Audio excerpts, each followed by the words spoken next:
Bonjour chers téléspectateurs de R7 et bienvenue à notre chronique de ce jour.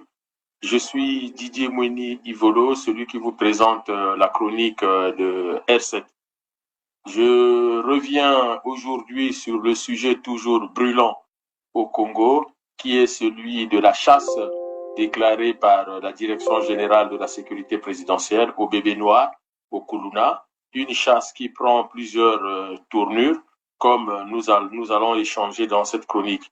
Le deuxième sujet de cette chronique portera sur la loi de finances en préparation actuellement au ministère de l'économie et des finances par Christian Yoka, une loi de finances qui va être une foudre, mais vraiment une foudre qui va tomber sur les salariés congolais. Alors quand je dis salariés, je vois à la fois les fonctionnaires, mais tous ceux qui travaillent au Congo. Donc on va essayer d'apporter des éléments de pédagogie pour que les Congolais comprennent ce qui arrive et que les Congolais doivent réagir, sans quoi vous verrez vous-même en 2026, quand ils vont appliquer la loi de finances, des changements dans la vie des Congolais en termes de finances, en termes d'économie. Je ne saurais débuter cette chronique sans avoir une pensée profonde par rapport à un grand musicien, à quelqu'un que nous avons tous aimé et que nous aimons toujours, c'est Pierre Moutouari, qui vient de nous quitter il y a quelques jours.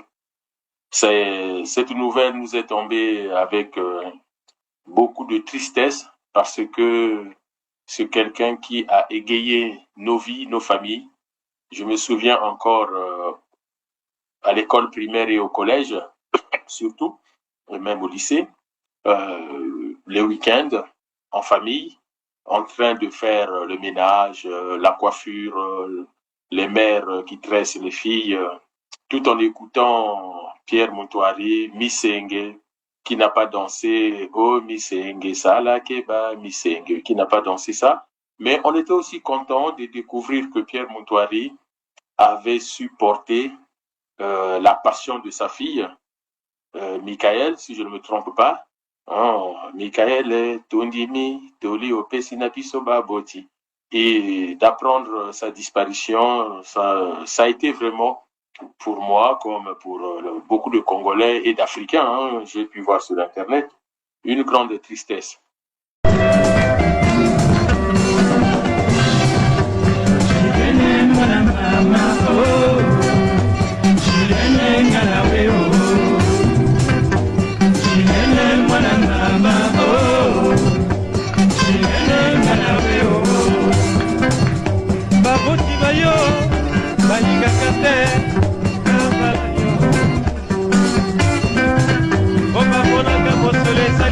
Mama, yango wana balingaka te na bala yo mama.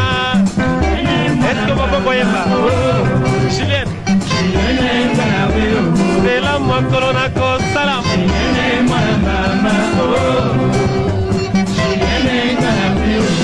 pesa.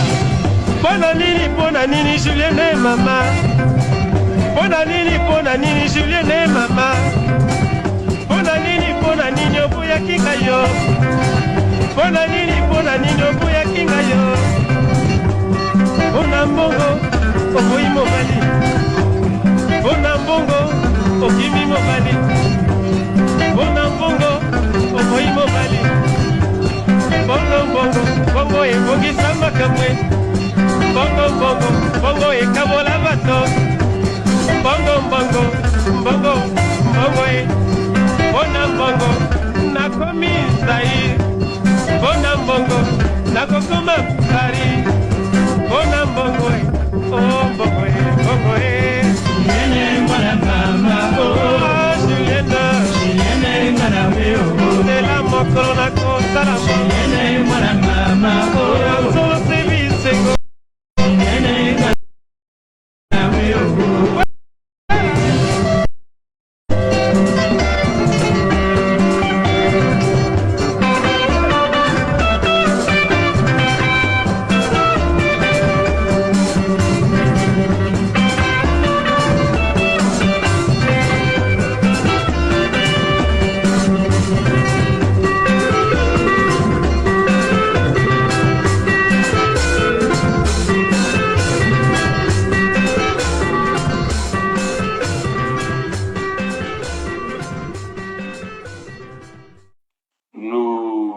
présentons nos condoléances les plus sincères à sa famille biologique, à ses enfants qu'il a tant aimés, aux Congolais, au monde de la musique, parce que pour nous, c'est une grande perte, mais il restera éternellement dans nos vies et dans nos cœurs. Et chaque fois qu'on écoutera encore sa musique, on pensera sincèrement à lui. Que le Seigneur l'accueille dans son royaume et que la terre de nos ancêtres lui soit légère. Je disais en introduction à cette chronique que je voudrais revenir sur cette chasse aux bébés noirs, au Kuluna, décrétée par la sécurité présidentielle, une chasse à l'homme qui devient plutôt une vengeance, parce que il y a beaucoup de débats au Congo. Il y a ceux qui sont pour cette opération et ceux qui sont contre. On voit bien la faiblesse des arguments de ceux qui sont pour l'opération. Leur argument principal, c'est de dire les bébés noirs empêchent les gens de vivre en paix. Les bébés noirs tuent, agressent dès que les gens se promènent dans les rues. Et surtout, la direction de la sécurité présidentielle a eu raison de prendre les choses en main. Maintenant, dans les rues de Brazzaville, il y a plus de sûreté, il y a la paix sociale. Mais en réalité, on voit fleurir aujourd'hui sur les réseaux sociaux plusieurs vidéos des bébés noirs qui se cachent, des gens qui se disent que nous sommes des bébés noirs et nous pouvons même attaquer la maison du général Oboa, ce qui est inacceptable. Donc c'est un défi qui est lancé aux autorités et à la sécurité présidentielle, ce qui suppose que la solution trouvée par la direction de la sécurité présidentielle, c'est plus une vengeance. Et vous savez, dans le traitement des situations sociales, lorsqu'on est dans la vengeance, à un moment donné, on va se fatiguer. C'est-à-dire, celui qui mène la vengeance, comme ce n'est pas sa mission principale, il finira par s'épuiser et les délinquants vont continuer leur vie. Or, le propre même d'un pays, c'est toujours de mettre en avant la justice, c'est-à-dire mettre en avant un traitement juridique, un traitement administratif de la situation. Mais si on est dans la vengeance, ça ne marchera pas. Et de l'autre, vous avez ceux qui prônent un traitement judiciaire et administratif de la situation des bébés noirs et qui sont parfois taxés de soutenir les Kuluna. Or, demander à ce que les choses soient traitées avec beaucoup d'intelligence et beaucoup de justice sociale, ce n'est pas soutenir les bébés noirs. Et d'ailleurs, l'argument que nous sommes nombreux à tenir, qui d'un côté condamne la violence de la direction de la sécurité présidentielle, puisqu'on a vu à Brazzaville combien de maisons de bébés noirs, semble-t-il pas des bébés noirs, des familles de bébés noirs détruites. Je vous laisse regarder. Dis-moi, qu'est-ce qui se passe ici, ma charrue? On a cassé tous les parcelles. À cause des Kuluna, on a cassé les maisons. Regardez comment ça se passe ici à Mungali. Sur l'avenue Mayamaya, 2 parcelles, on a cassé.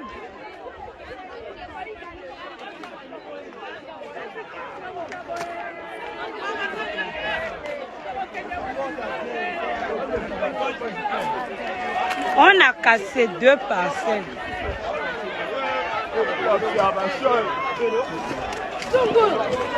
Ah, monsieur.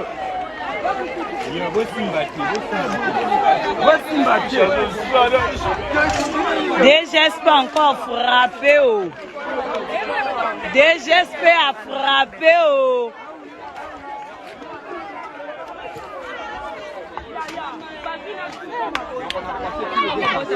Nous voyons bien par le nombre de maisons détruites, c'est que ce sont des dizaines, peut-être des centaines de familles qui vont être jetées à la rue.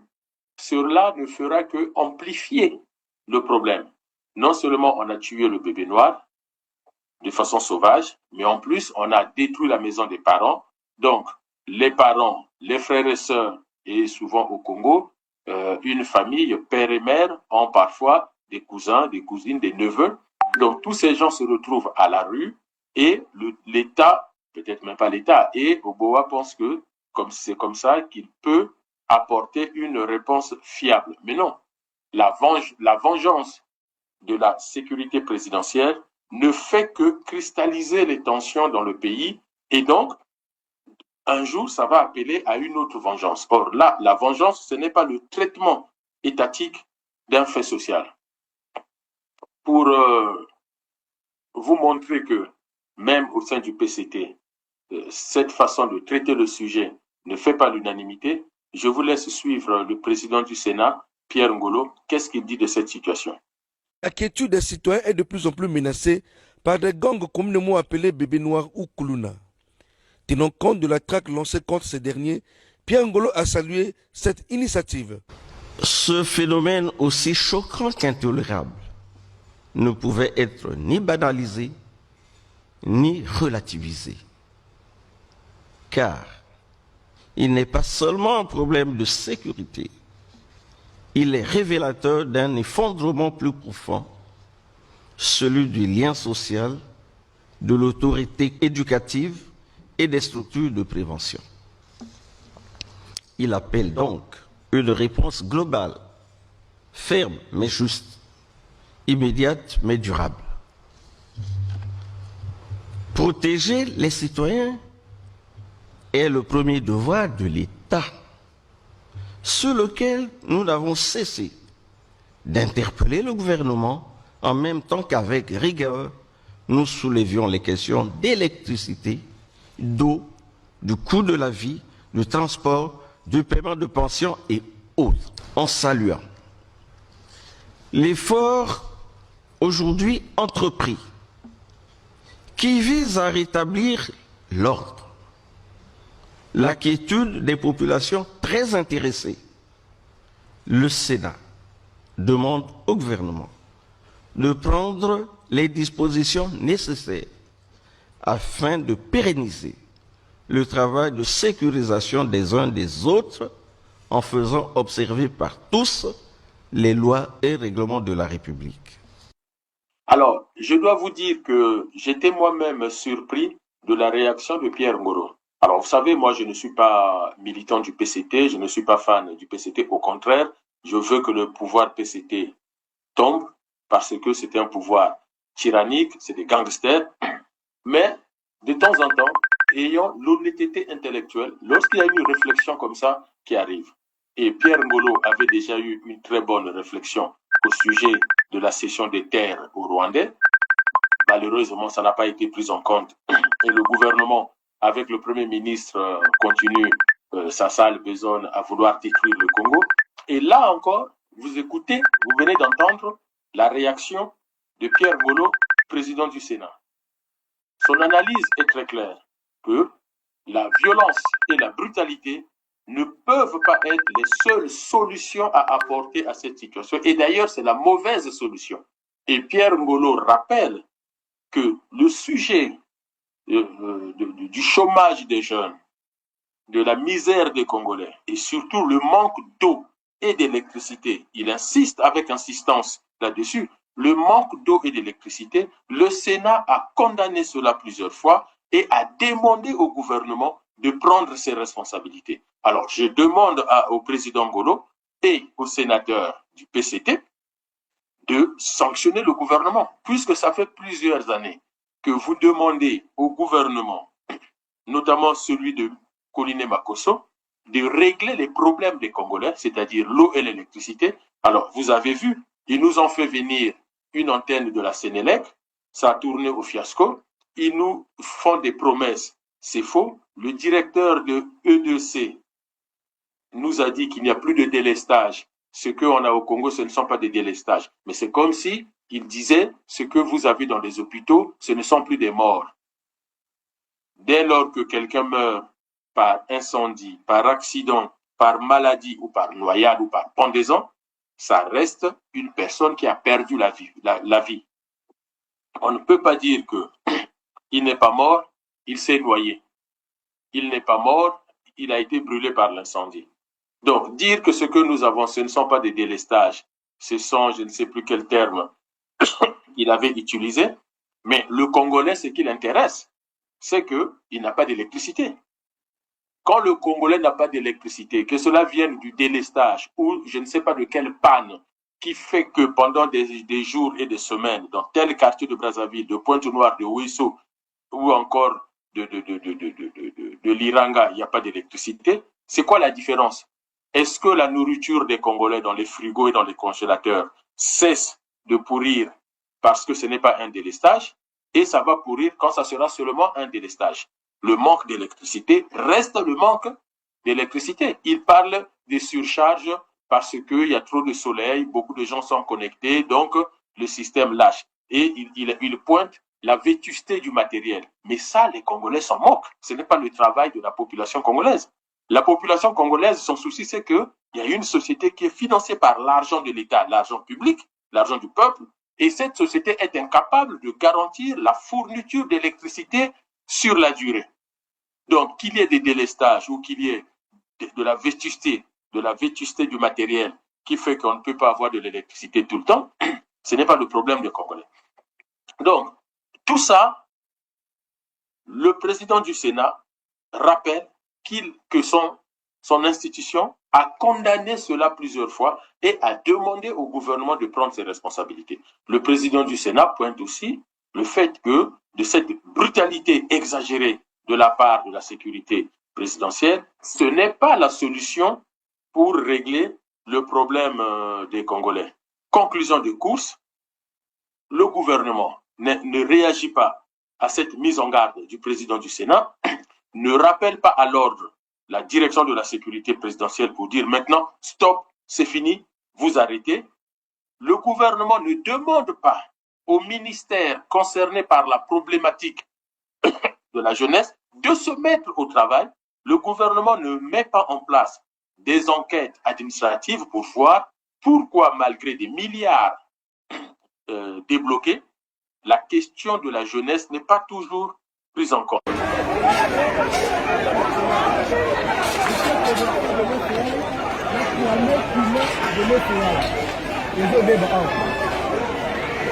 Nzambe, Tchadi. Abanu, vraiment, tout cas, bango. Maso buna bango na bango. Nzambe. École les baby. Bon mon bango.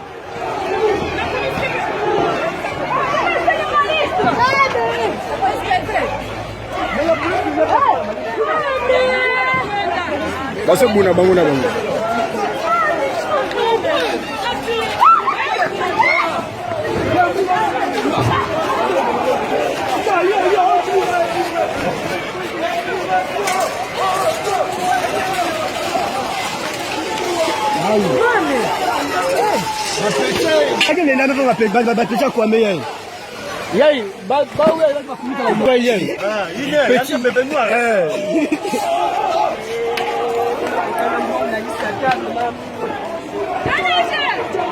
Oh, le petit en tant que bébé noir.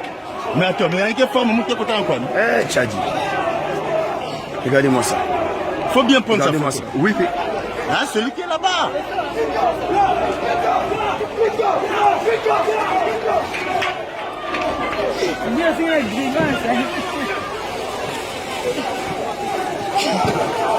C'est pas possible. Ah, je me rappelle pas, elle vient pas.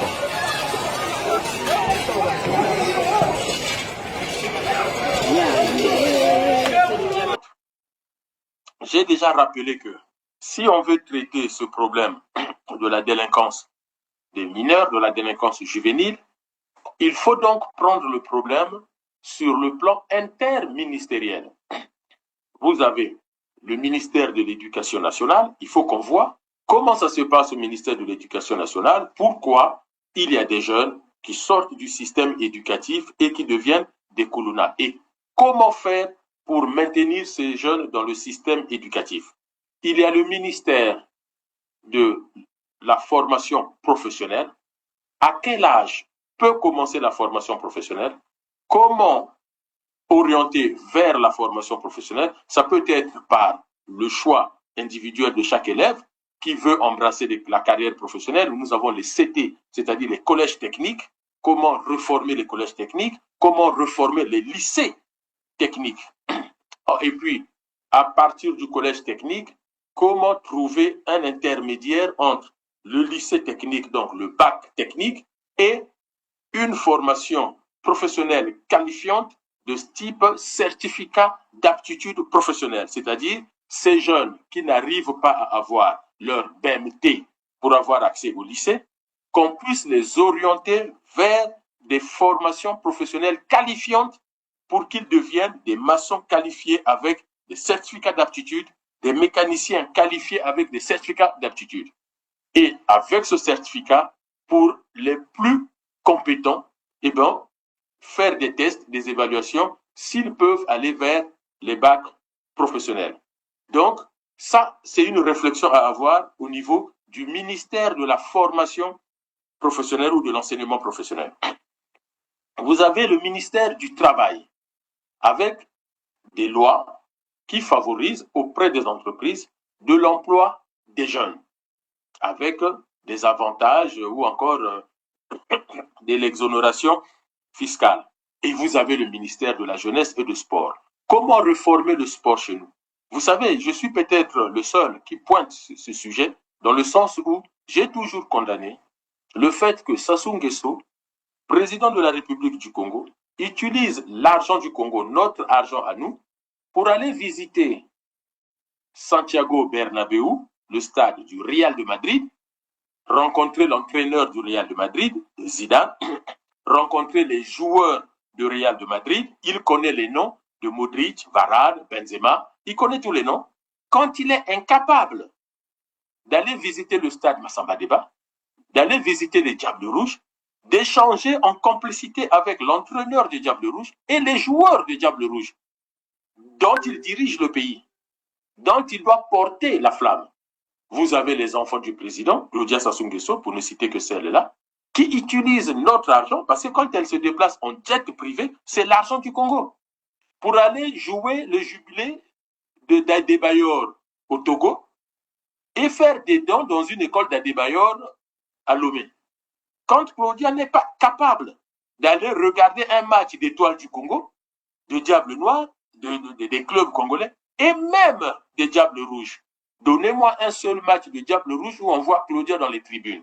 Voilà les gens qui utilisent notre argent, mais pour aller regarder le sport des autres pays, pas du pays dont ils sont les représentants, les représentantes. Donc, au ministère de la Jeunesse et du Sport, quelle est la politique pour que les jeunes footballeurs, athlètes, boxeurs, nageurs, tennisman, ces jeunes qui ont des capacités, des compétences sportives, soient coachés, challengés, soient accompagnés pour avoir des bonnes carrières? Aujourd'hui, au moment où la présidente du comité olympique international, Coventry, est une Africaine, qui est une championne de natation, si je ne me trompe pas, africaine, la première femme, mais aussi une Africaine qui arrive à la tête du CIO. Et voilà que les pays africains ne changent pas leur politique olympique ou leur politique sportive. C'est une opportunité pour, comment vous l'appelez, monsieur Hugo Golondele, le ministre le plus médiocre, mais qui joue le fanfaronnade dans les rues de Brazzaville et de Mbanzandunga, juste parce que il est marié à la fille du président. Voilà, sa seule compétence qu'il a toujours fait valoir partout. Oui, vous pouvez toujours parler, mais moi je dors dans le même lit que la fille du président. Mais vous voyez le niveau de raisonnement de certains de nos ministres. Dites-moi, quel est le nom d'un seul joueur congolais qui brille à l'étranger? Un seul Congolais. Le Gabon à côté a au moins Aubameyang. Nous, on a qui? Il n'y a personne. Le championnat national, ici, dans ce pays, doit être géré par la fédération. C'est la fédération qui gère le championnat national. Et le championnat national est le vivier de l'équipe nationale. C'est de là qu'on tire les joueurs locaux pour former l'équipe nationale. Mais si dans votre pays, le championnat national n'est pas bien géré, le championnat national ne marche pas, Où trouverez-vous des joueurs? On ne peut pas à chaque fois ramener des joueurs de la diaspora. À l'époque, il n'y avait que 4 joueurs de la diaspora qui venaient. Vous aviez Mbono, Balekita, François Pelé et Ndomba Jomètre. Voilà les 4 qui venaient. Aujourd'hui, on en a 30 qui viennent pour de mauvais résultats. Il n'y a pas de formation. Et sans formation, on n'atteindra rien du tout. Il faut mettre des moyens. S'il n'y a pas de moyens, on n'aura pas de résultats. On pourra changer autant de ministres, sans moyens, on n'arrivera à rien du tout. Faites l'expérience, monsieur le député. Prenez des graines d'arachide et allez mettre sous la terre, comme on dit que la terre ne mange jamais. Mettez des arachides et vous allez voir qu'à la récolte, il n'y aura que des arachides. Vous n'attendrez jamais de pommes. On récolte ce que l'on sème. Et ce monsieur n'a aucune réflexion, n'a aucune projection, n'a aucune vision de ce qui pourrait être la politique sportive dans notre pays, qui pourrait être des pistes de sortie de la délinquance, de sortie du chômage, de sortie de la misère pour les jeunes de notre pays. Et donc, il y a aussi le ministère de la Justice, c'est-à-dire ce monsieur ministre de la Justice qui passe son temps à crier partout, Sassou c'est notre père, Sassou c'est notre père. Avant d'arriver à Sassou, vous passerez sur nos corps. Monsieur le ministre, votre corps ne nous intéresse pas. Par contre, ce qui nous intéresse, c'est votre politique dans la gestion de la délinquance des jeunes au Congo. Vous ferez mieux de prendre la parole pour nous parler de votre vision de la justice au Congo, comment pratiquer la justice des mineurs quand les mineurs, ou encore les jeunes, quand ils se retrouvent auteurs des crimes dans notre société. Le reste, que Sassou passe qu'on passe sur votre corps pour atteindre Sassou, ça, c'est le cadet de nos soucis. Ce n'est pas ce à quoi on pense le matin en prenant notre café. Donc, voilà autant de ministères qui sont concernés par le traitement de cette situation et l'interpellation de M. Ngolo, président du Sénat, comment on appelle ça, renvoie à cette manière de traiter le sujet.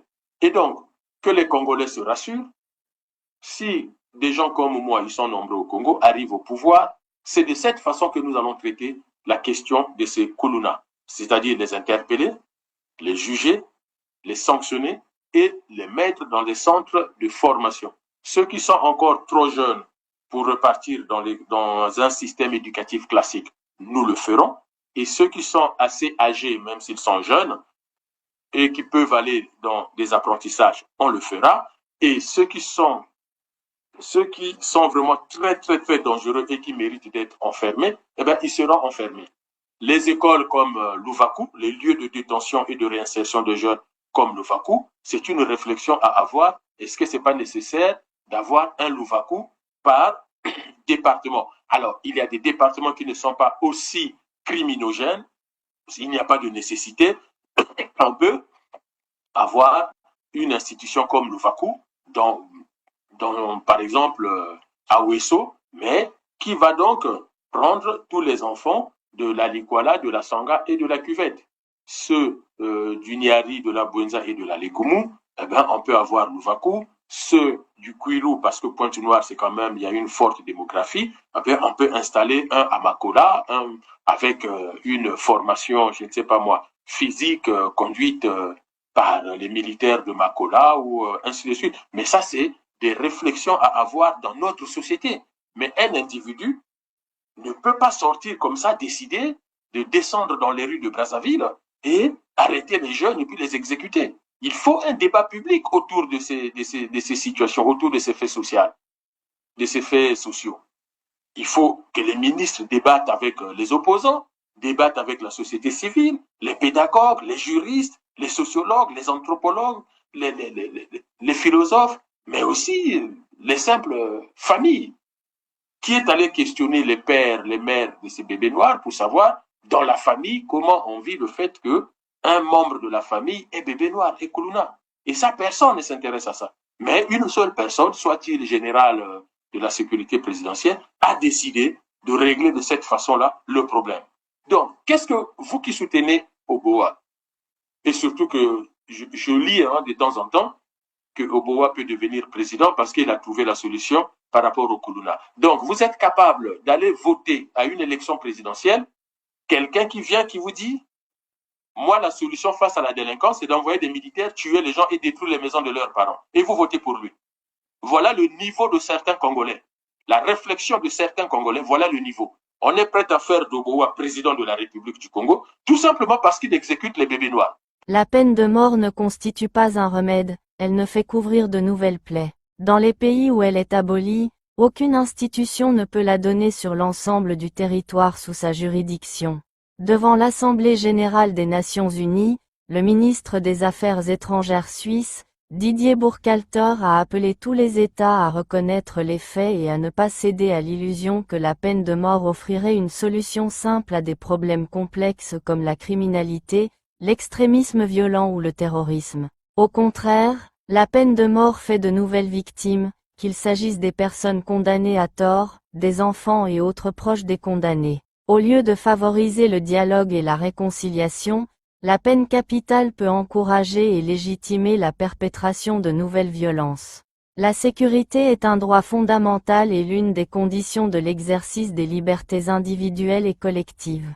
L'État a le devoir d'assurer la sécurité en veillant, sur l'ensemble du territoire de la République, à la défense des institutions et des intérêts nationaux, au respect des lois, au maintien de la paix et de l'ordre public, à la protection des personnes et des biens. Mais, toute action publique, exercée par les membres d'une institution formelle de la République doit s'inscrire dans un cadre légal. Au-delà du droit à la paix et la tranquillité, nous condamnons la violation de la loi dans ces expéditions punitives. Il faut noter, en passant, que la République du Congo a aboli la peine de mort. De ce fait, ce pays est soumis aux traités internationaux qu'il a signés. La Constitution de la République du Congo. La Constitution de la République du Congo adoptée par référendum le 25 octobre 2015 et promulguée le 6 novembre 2015 abolit la peine de mort. Titre 1. Des droits, libertés et devoirs des citoyens.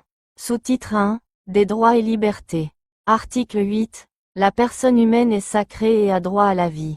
L'État a l'obligation de la respecter et de la protéger. Chaque citoyen a droit au plein épanouissement de sa personne dans le respect des droits d'autrui, de l'ordre public, de la morale et des bonnes mœurs. La peine de mort est abolie. À propos des engagements internationaux en matière de peine de mort de la République du Congo. Traité. Premier engagement. La Convention relative aux droits de l'enfant.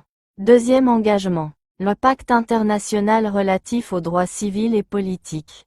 Troisième engagement. Protocole facultatif se rapportant au Pacte international relatif aux droits civils et politiques. Que contient la Convention relative aux droits de l'enfant? Adoptée et ouverte à la signature, ratification et adhésion par l'Assemblée générale dans sa résolution 44-25e du 20 novembre 1989. Entrée en vigueur le 2 septembre 1990, conformément à l'article 49. Article 37. Dans le cadre des droits de l'enfant, les États parties veillent à ce que nul enfant ne soit soumis à la torture ni à des peines ou traitements cruels, inhumains ou dégradants. Ni la peine capitale ni l'emprisonnement à vie sans possibilité de libération ne doivent être prononcés pour les infractions commises par des personnes âgées de moins de 18 ans.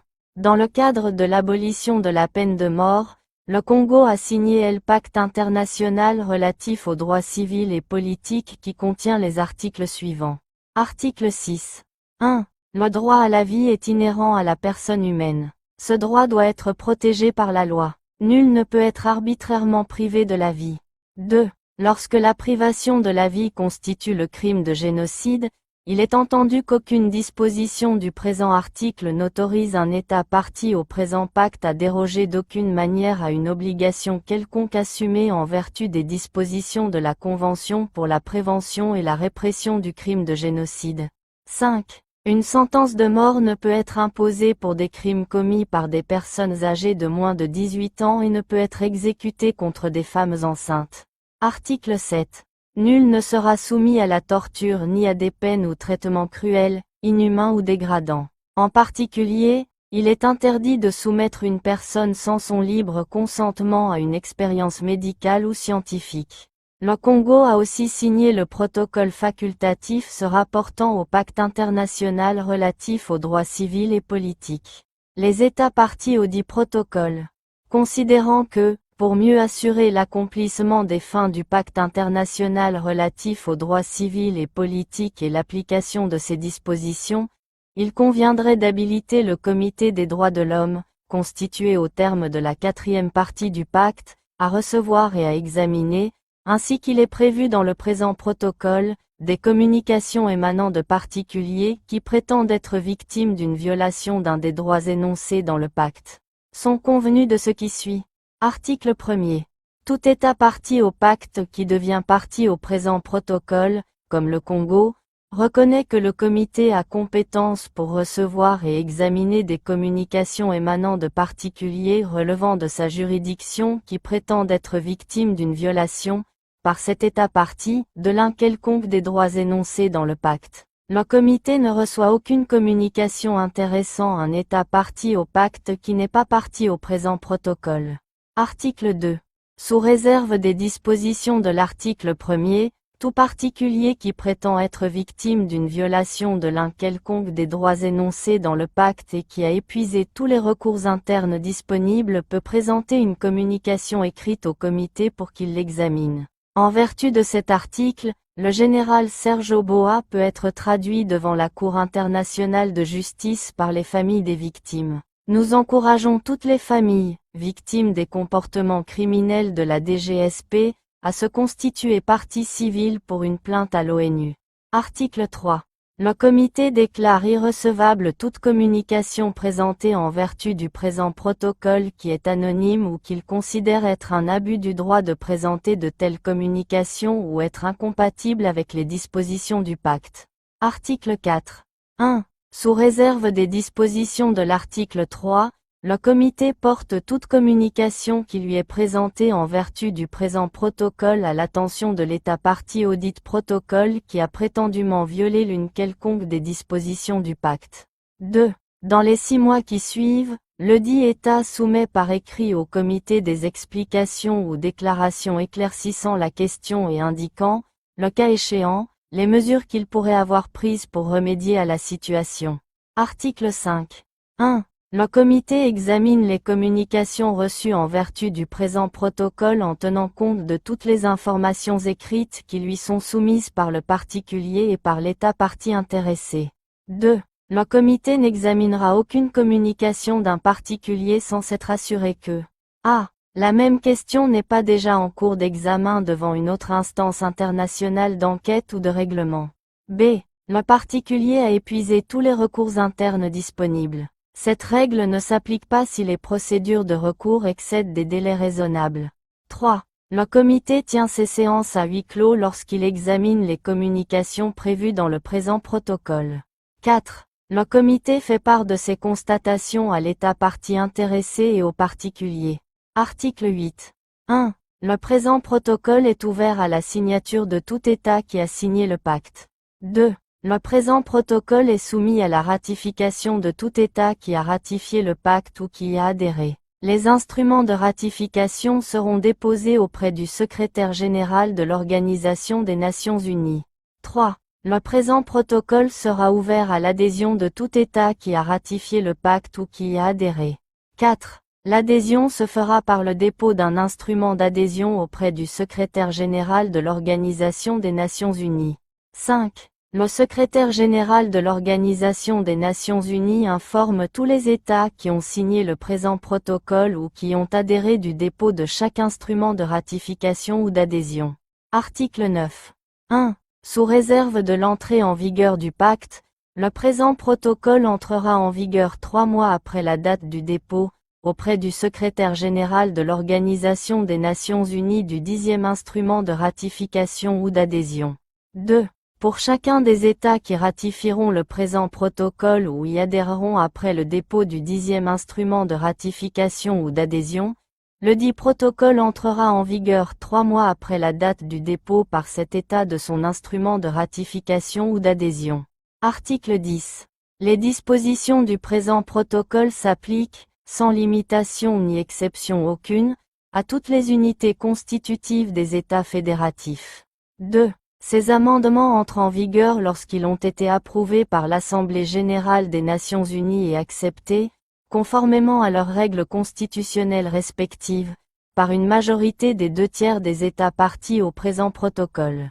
3. Lorsque ces amendements entrent en vigueur, ils sont obligatoires pour les États partis qui les ont acceptés, les autres États partis restant liés par les dispositions du présent protocole et par tout amendement antérieur qu'ils ont accepté. En conclusion, le Congo a pris des engagements auprès de la communauté internationale, l'ONU, qu'il bafoue dans le cadre des expéditions punitives sous la direction de M. Serge Oboa qui commet des crimes contre l'humanité qui sont imprescriptibles et donc passibles de la Cour internationale de justice. Ce n'est pas parce que Oboa a pris la parole pour expliquer aux Congolais comment cette opération a été pensée, pourquoi il fait ce choix-là. Est-ce qu'il pense que c'est le bon choix d'exécuter comme ça alors que le Congo a mis fin à la peine de mort? Le Congo fait partie des pays où la peine de mort n'existe plus dans la loi. Et comment peut-il décider tout seul à donner la mort dans un pays où il n'y a plus de peine de mort? Demandez au ministre de la Justice. Donc c'est très très très important de toujours traiter les sujets avec calme. La justice, ce n'est pas la vengeance. Dans un pays, si vous confondez la justice et la vengeance, croyez-moi, ça risque d'être très très très compliqué pour notre pays de s'en sortir. Et le plus grave, c'est que je regarde de plus en plus les morceaux de l'émission, de cette émission Tchéléka, si je ne me trompe pas, et vous avez des docteurs en sciences politiques, des docteurs, je ne sais plus dans quel domaine, et qui viennent et vous disent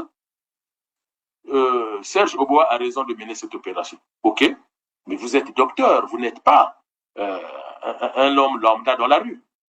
En prenant en compte votre science doctorale, donnez-moi le cadre juridique. Parce qu'un docteur qui enseigne à l'université ne peut pas venir affirmer des choses sans en avoir la preuve scientifique. Science exacte, science sociale. Sinon, c'est du bricolage et le bricolage intellectuel, ce n'est pas acceptable. Et même les journalistes qui les interrogent sur Tchéléka, ils ne vont pas en profondeur. Un docteur en sciences politiques, comme mon confrère Christian Ebara-Peya, moi aussi je suis diplômé de sciences politiques, qu'ils me disent quels sont ses maîtres, quels sont les auteurs qu'il a lus, qui valideraient ce genre de comportement dans une société civile. Ça n'existe pas, c'est faux, c'est des menteurs. Ou sinon, il faut que Tchéléka organise un débat sur Zoom et que nous puissions tous débattre. Je vous recommande la lecture de Outsider d'Howard Becker, qui vous parle de la fabrique de la délinquance et du rôle de la société dans la fabrique de la délinquance. On n'est pas en train de dire que le délinquant n'est pas responsable, c'est le premier responsable de sa délinquance. Mais il y a aussi la responsabilité de la société et de l'État. Et c'est ce que Pierre Ngolo dit, que l'État a sa part de responsabilité. De nos jours, la délinquance juvénile est un problème préoccupant dans de nombreux pays. Les jeunes, attirés par l'excitation et le plaisir immédiat, sont de moins en moins enclins à faire des efforts. Pour atteindre leurs objectifs, ils choisissent souvent la voie de la facilité, ce qui les conduit à adopter des comportements peu honorables et à se livrer à la délinquance. Qu'est-ce que la délinquance juvénile ? La délinquance juvénile désigne un phénomène qui regroupe un ensemble de violations des normes juridiques et sociales, allant des infractions aux crimes graves, commis par des mineurs. Il s'agit des fautes et délits de toutes sortes commis par les jeunes à l'adolescence. Certains de ces jeunes délinquants sont des primo-délinquants, tandis que d'autres sont des récidivistes. La délinquance juvénile est considérée comme un phénomène social résultant de la civilisation actuelle. Les bandes de jeunes, inoffensives ou dangereux, constituent l'élément le plus important de la délinquance juvénile. Les causes de la délinquance juvénile. Cause sociale. La délinquance juvénile peut être influencée par des facteurs sociaux qui contribuent à la marginalisation et à l'exclusion sociale des jeunes. Les inégalités économiques peuvent limiter l'accès des jeunes à l'éducation et à l'emploi, les laissant sans perspective d'avenir. Lorsque les jeunes se sentent exclus de la société et qu'ils ne voient pas d'opportunité pour s'intégrer, certains peuvent se tourner vers la délinquance comme moyen de se faire entendre ou de trouver un statut social. Causes économiques. Les difficultés économiques, le chômage et la pauvreté sont des facteurs qui contribuent à la délinquance juvénile. Les jeunes issus de milieux défavorisés peuvent être confrontés à des situations de privation et de manque, ce qui peut les pousser à commettre des actes délictueux pour subvenir à leurs besoins fondamentaux. Lorsqu'ils ont peu d'opportunités d'emploi légitimes ou de perspectives d'amélioration de leur situation économique, certains peuvent être tentés de s'engager dans des activités criminelles pour obtenir de l'argent ou des biens matériels. Cause de la démission des parents. L'absence de supervision et d'éducation adéquate de la part des parents est un facteur qui favorise la délinquance juvénile. Lorsque les parents ne jouent pas leur rôle dans l'éducation et la socialisation de leurs enfants, ces derniers peuvent être plus enclins à adopter des comportements délinquants. Les jeunes ont besoin de limites claires, d'amour, de soutien et d'exemples positifs de la part de leurs parents pour se développer de manière saine. Lorsque ces besoins ne sont pas satisfaits, les jeunes peuvent se tourner vers des groupes ou des pères délinquants qui leur offrent un sentiment d'appartenance et un modèle de comportement déviant. Les formes de délinquance juvénile. Délinquance non violente. La délinquance non violente chez les jeunes implique généralement des actes qui nuisent à autrui ou à la société, mais sans recours à la violence physique directe. Les formes courantes de délinquance non violente comprennent vandalisme. Cela inclut la destruction délibérée ou la détérioration des biens publics ou privés, tels que les graffitis, les dégradations de bâtiments, ou les destructions de véhicules. Vol à l'étalage. Il s'agit du fait de voler des biens dans un magasin sans payer. Les jeunes peuvent être attirés par ce type de délit en raison de la facilité d'accès aux biens sans avoir à en assumer le coût. Cybercriminalité. Les jeunes délinquants peuvent se livrer à des activités criminelles en ligne, telles que le piratage informatique, le phishing, ou la diffusion de contenus illégaux, exploitant souvent leur connaissance des technologies pour commettre des délits. Délinquance violente. La délinquance juvénile violente implique des actes criminels qui comportent une menace directe pour la sécurité et l'intégrité physique d'autrui. Les formes de délinquance violente comprennent voies de fait. Les jeunes peuvent être impliqués dans des agressions physiques, allant des bagarres dans les écoles aux attaques plus graves contre des individus, souvent en raison de conflits personnels ou de pression sociale. Vol avec violence. Il s'agit de vols qui impliquent l'utilisation de la force ou de menaces pour s'emparer des biens d'autrui. Les jeunes peuvent être amenés à recourir à la violence pour obtenir ce qu'ils veulent lors de ces délits. Homicide. Bien que plus rares, les homicides commis par des jeunes sont parmi les crimes les plus graves et tragiques. Ces actes peuvent résulter de divers facteurs tels que la colère, la vengeance, ou des troubles mentaux non traités. Conséquences de la délinquance juvénile. Conséquences sur le plan physiologique. La délinquance juvénile peut avoir des conséquences physiques pour les jeunes délinquants. Lorsqu'ils s'engagent dans des comportements délinquants, ils peuvent être exposés à des situations dangereuses qui augmentent le risque de blessures physiques. Les activités criminelles telles que les bagarres, les vols ou l'usage de drogue peuvent entraîner des blessures, des traumatismes et des problèmes de santé liés à la violence. Conséquences sur le plan social. Les jeunes délinquants peuvent faire face à des conséquences sociales importantes. Ils sont souvent stigmatisés et marginalisés par la société en raison de leurs actes délictueux. Cette stigmatisation peut entraîner une exclusion sociale, des préjugés et des discriminations, ce qui rend difficile leur réintégration dans la société. Les jeunes délinquants peuvent rencontrer des difficultés pour trouver un emploi, accéder à l'éducation ou se construire un avenir stable. Conséquences sur le plan familial. La délinquance juvénile peut avoir des conséquences significatives au sein de la famille du jeune délinquant. Les comportements délinquants d'un enfant peuvent entraîner des tensions, des conflits et des problèmes de communication au sein de la famille. Les parents peuvent se sentir dépassés, coupables ou impuissants face aux actes de leur enfant. Cela peut également affecter les relations entre les membres de la famille et créer un climat familial négatif. Solutions pour lutter contre la délinquance juvénile. L'éducation et la sensibilisation des jeunes aux valeurs morales et sociales, une éducation qui met l'accent sur les valeurs telles que le respect, l'empathie, la résolution pacifique des conflits et la responsabilité sociale. Des programmes de sensibilisation peuvent être mis en place pour les informer des conséquences de la délinquance et promouvoir des comportements positifs. L'accès à une éducation de qualité et à des opportunités d'emploi. Garantir un accès équitable à une éducation de qualité et à des opportunités d'emploi est essentiel pour prévenir la délinquance juvénile. Cela implique de réduire les inégalités économiques, de fournir des formations professionnelles et des programmes d'insertion professionnelle adaptés aux besoins des jeunes. Renforcement des liens familiaux et du soutien parental. Les parents jouent un rôle crucial dans la prévention de la délinquance juvénile. Il est important de fournir aux parents des ressources et des programmes qui renforcent leurs compétences parentales, favorisent la communication familiale positive et les aident à établir des limites claires pour leurs enfants. La réhabilitation. Les jeunes délinquants doivent bénéficier de programmes de réhabilitation adaptés à leurs besoins individuels. Cela peut inclure des programmes de counseling, des thérapies comportementales, l'acquisition de compétences sociales et émotionnelles, ainsi que la gestion de la colère et des conflits. Mesures répressives. Action ou une intervention visant à punir ou à sanctionner les jeunes délinquants pour leurs comportements répréhensibles ou leurs infractions. L'objectif des mesures répressives est de dissuader les individus de commettre de nouvelles infractions et de réaffirmer l'autorité de la loi. Les mesures répressives peuvent inclure un système judiciaire adapté aux mineurs, procédures judiciaires spécifiques pour les jeunes délinquants, mettant l'accent sur la réhabilitation plutôt que sur la punition, en tenant compte de leur âge et de leur développement.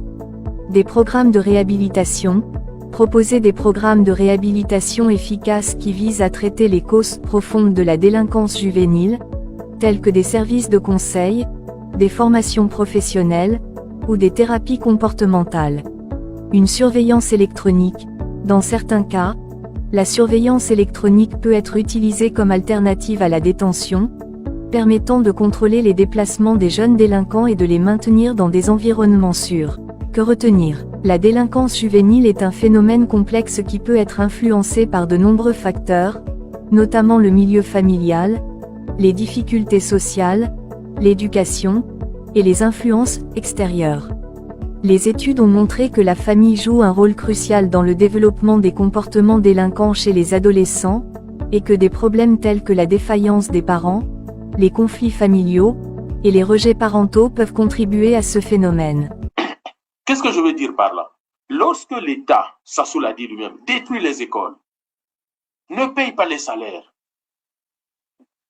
vous assassinez les bébés noirs qui ont tué. Ok, mais vous faites quoi de Bouya?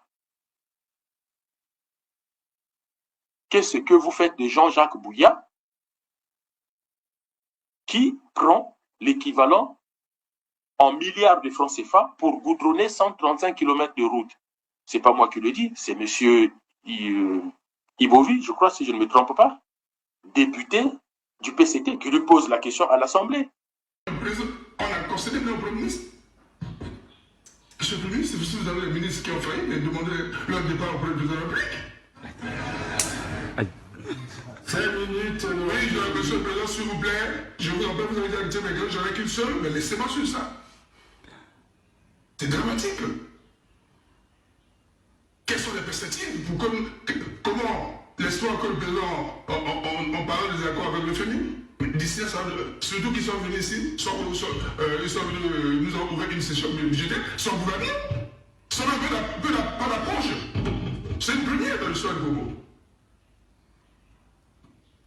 Donc c'est ici où on doit écouter, voici les mesures, voici ce qu'on va aboutir. Mais nous sommes très gentils, nous vous recevons avec 5 mois sans salaire.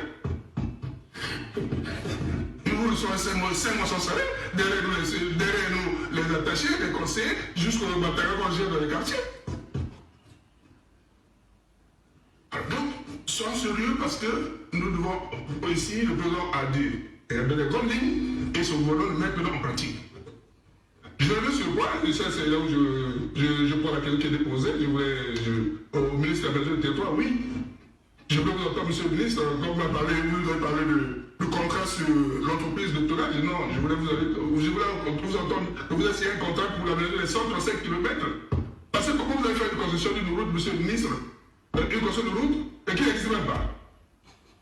Mais d'ici, oui, Qu'est-ce que vous faites de toutes ces enquêtes internationales qui affirment que les Nguesso passent leur temps à détourner l'argent du Congo? Il y a eu des enquêtes là-dessus. Monsieur Oboa est allé arrêter Bouya. Posez la question à monsieur Oboa. N'est-ce pas le fait que le système est très corrompu, détourne l'argent de l'État, ne permet pas à l'État d'avoir de l'argent pour s'occuper des populations et des jeunes, et donc la conclusion des jeunes abandonnés à eux-mêmes, c'est quoi? Ils deviennent des délinquants. Merci d'être fidèle au programme d'Africa News. Ils sont désormais au nombre de 5, les proches du chef de l'État congolais Denis Sassou Nguesso, visés par la justice française dans le cadre de l'affaire dite des biens mal acquis. Edgar Nguesso et Catherine Inyanga, respectivement neveu et belle-sœur du chef de l'État congolais, viennent d'être mis en examen pour blanchiment de détournement de fonds publics. Il est entre autres reproché à Edgar Nguesso la détention d'un patrimoine immobilier fastueux et des dépenses élevées à près d'1,4 million d'euros en 2 ans, tandis que Catherine Inyanga, elle, est soupçonnée d'avoir servi de prête-nom à une société fictive pour laquelle on transitait des biens. Rappelons que fin juin cette année, Julienne Sassou Nguesso et son époux Guy Johnson, respectivement fille et gendre du président Denis Sassou Nguesso, ont été accusés de corruption et ont fait l'objet d'une enquête pour blanchiment d'argent et mauvaise utilisation de fonds publics. En mars, son neveu Wilfried Nguesso a été mis en examen pour les mêmes charges. À ce jour, les enquêtes ont montré que depuis 2007, plusieurs dizaines de millions d'euros d'entités publiques du Congo-Brazzaville auraient été transférés vers les comptes de diverses sociétés offshore aux Seychelles, à Maurice ou à Hong Kong, en vue de financer le train de vie de certains membres du clan présidentiel. Qu'est-ce que vous voulez que ces jeunes-là fassent? Moi, je ne suis pas en train de dire qu'ils ne sont pas coupables si on les juge en tant que tels. S'ils sont jugés, ils sont coupables, ils seront condamnés. Mais pour le moment, même l'eau et l'électricité, les populations congolaises n'ont pas. Regardez les poubelles partout dans les rues. On a soldé à Verda. On nous a fait venir une entreprise turque. Mais malgré tout, il y a toujours des poubelles dans la ville de Brazzaville. Alors que l'État met de l'argent, on prélève de l'argent dans les salaires des Congolais. Et ça ne mérite pas des sanctions. Ça ne mérite pas que les gens soient arrêtés et jugés, puisqu'on fait de l'ordre dans la société. Mais l'ordre dans la société, ce n'est pas seulement d'arrêter les agresseurs, mais aussi d'arrêter les criminels financiers. Or, les criminels financiers, généralement, on ne les voit pas parce qu'il n'y a pas d'effet immédiat au quotidien où on voit palpable. Mais les criminels financiers sont beaucoup plus dangereux que la petite délinquance du quartier. Demandez à Constant Ebarapéa, il est docteur en sciences politiques, il le sait très bien. Avec les bébés noirs, tous les autres pays, ça ne les empêche pas de se développer. Il y a de la délinquance aux États-Unis, mais c'est la première puissance. Mais par contre, si vous instaurez la corruption politique aux États-Unis, comme c'est au Congo, les États-Unis tombent. Nous, l'enquête de Libération ce jeudi sur le détournement présumé de la manne pétrolière du Congo-Brazzaville, l'un des pays hélènes les plus pauvres du monde. Des centaines de milliers d'euros, de millions d'euros évaporés dans ce qui s'apparente au pillage de tout un pays où le revenu moyen par habitant n'atteint pas 5 euros par jour. Le premier volet de cette enquête, intitulé « Le président, l'intermédiaire et les millions envolés », raconte comment l'arrestation de cet homme d'affaires, Lucien Ebata, un proche du président Denis Sassou Nguesso, mis en examen en France en 2021 pour blanchiment et corruption active, comment son arrestation a permis la mise au jour d'un puissant système financier occulte au profit du clan du président Denis Sassou Nguesso, arrivé au pouvoir pour la première fois, on le rappelle, en 1979, une affaire qui a commencé en janvier 2012 à l'aéroport de Roissy où Lucien Ebata s'était fait arrêter en possession de sommes stupéfiantes en liquide, 182 000 euros et 40 000 $ en espèces non déclarées, au cœur de ce système de détournement présumé. Une société, la société de Lucien Ebata, la société Orion, du nom de la constellation symbolisant la force dans la mythologie grecque. Une entreprise moins poétiquement immatriculé aux Seychelles avec l'aide du cabinet d'avocats Mossack Fonseca, un nom qui vous dit sans doute quelque chose puisqu'il s'agit de la société qui s'est retrouvée au cœur du scandale d'évasion fiscale des Panama Papers. S'agissant d'Orion, donc, Libé affirme que cette société a alimenté des dépenses somptuaires, des dizaines de milliers d'euros de cadeaux achetés dans des boutiques de luxe sur les Champs-Élysées, jusqu'à des mouvements de cash pouvant atteindre des millions d'euros à Paris et à Monaco. Libération évoque une affaire qui résonne avec celle des biens mal acquis, dans laquelle, on s'en souvient, des membres du clan de Denis Sassou Nguesso sont soupçonnés de s'être constitués des patrimoines illicites en France grâce à des détournements de fonds publics. Et ça, je vous mets au défi. Si vous installez la corruption politique que nous avons en Afrique noire en général et au Congo, où le président peut s'arroger le budget et faire ce qu'il veut, si Macron le fait, si Xi Jinping le fait, si Trump le fait, eh bien les États-Unis, en moins de 10 ans, ça va péricliter. Et c'est pour cela que dans ces pays-là, on lutte principalement contre la corruption politique. Les hommes politiques, les hommes d'affaires, les journalistes, s'il y a maintenant de collision, ne vous inquiétez pas, vous pouvez avoir tous les milliards du monde, ça ne marchera pas, ça fait 20 ans que je vous le dis, et la preuve est là. Donc, à ce sujet des bébés noirs, je demande vraiment aux gens de faire preuve de calme, de tranquillité et de demander à chaque ministère, à chaque responsable de jouer son rôle. Quand un ministre a montré son incompétence, il faut le changer. Et quand un pouvoir a montré son incompétence, il faut changer ce pouvoir. Ce qui se passe à Madagascar, les revendications au Maroc, le Bangladesh, le Népal, écoutez, c'est la même chose.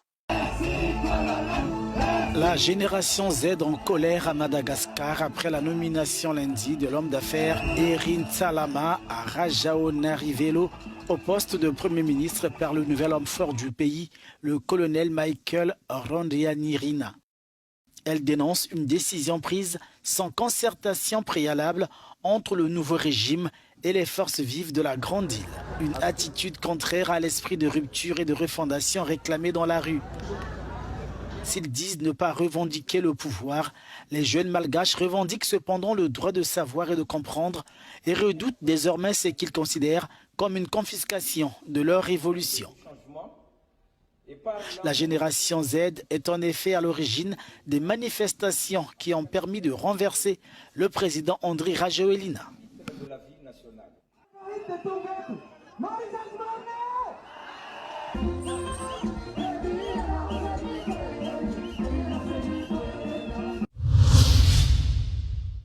Dans tous les pays, c'est la même chose. Les gens ont besoin de l'eau et de l'électricité, d'un système éducatif fiable, d'une santé, des protections sociales, de l'emploi pour tout le monde.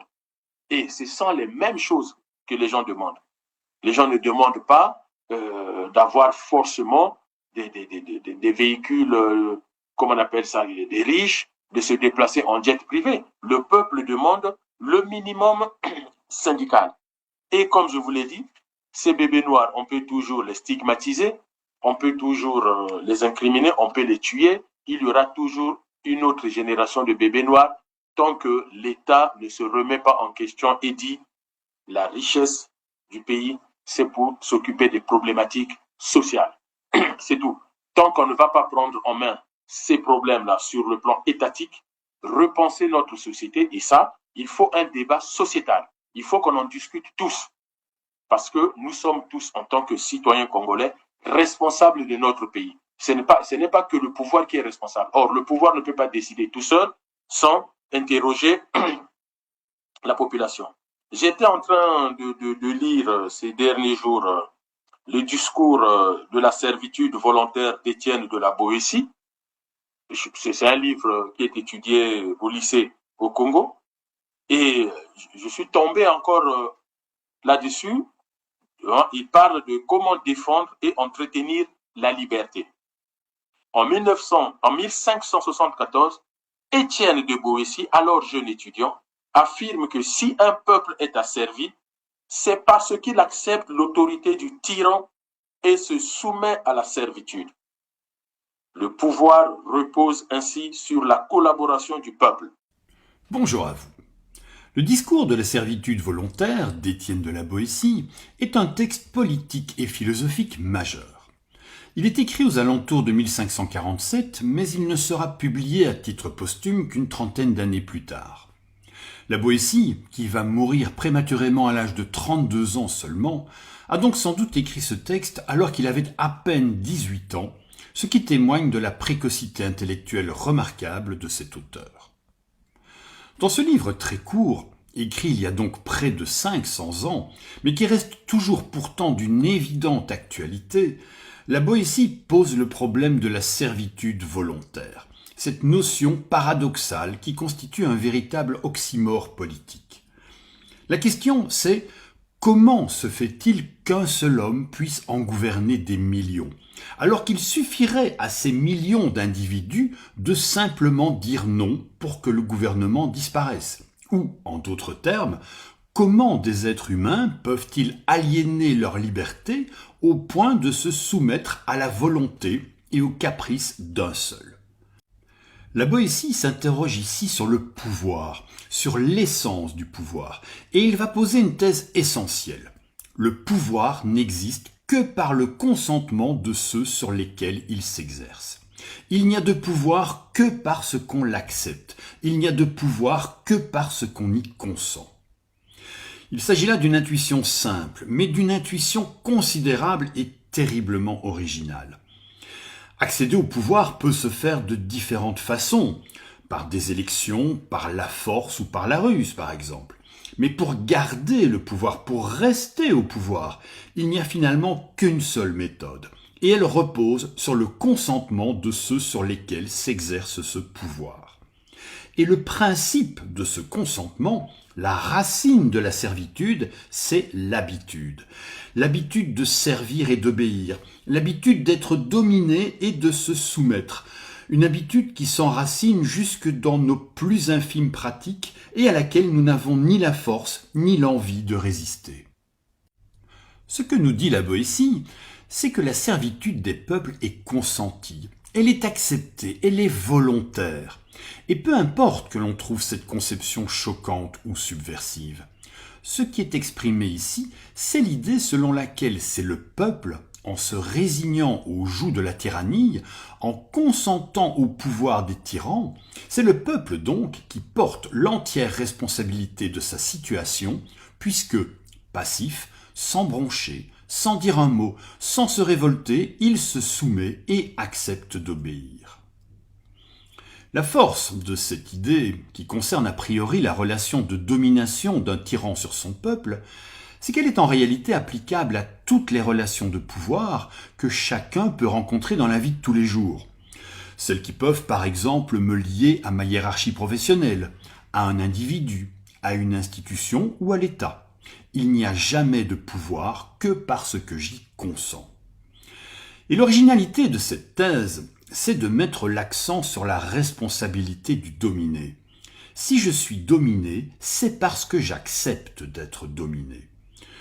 Voilà un point de vue souvent difficile à entendre. Mais pour la Boétie, le problème dans la domination n'est pas du côté des dominants, il est du côté des dominés. Ces dominés qui se soumettent passivement à la domination et qui sont donc les seuls responsables de leur situation d'opprimés. La Boétie n'est pas là pour dire aux méchants qu'ils sont méchants. Il est là pour dire aux opprimés que s'ils le sont, c'est parce qu'ils le veulent bien. Et aussi longtemps qu'ils se poseront en victimes, ils resteront des victimes.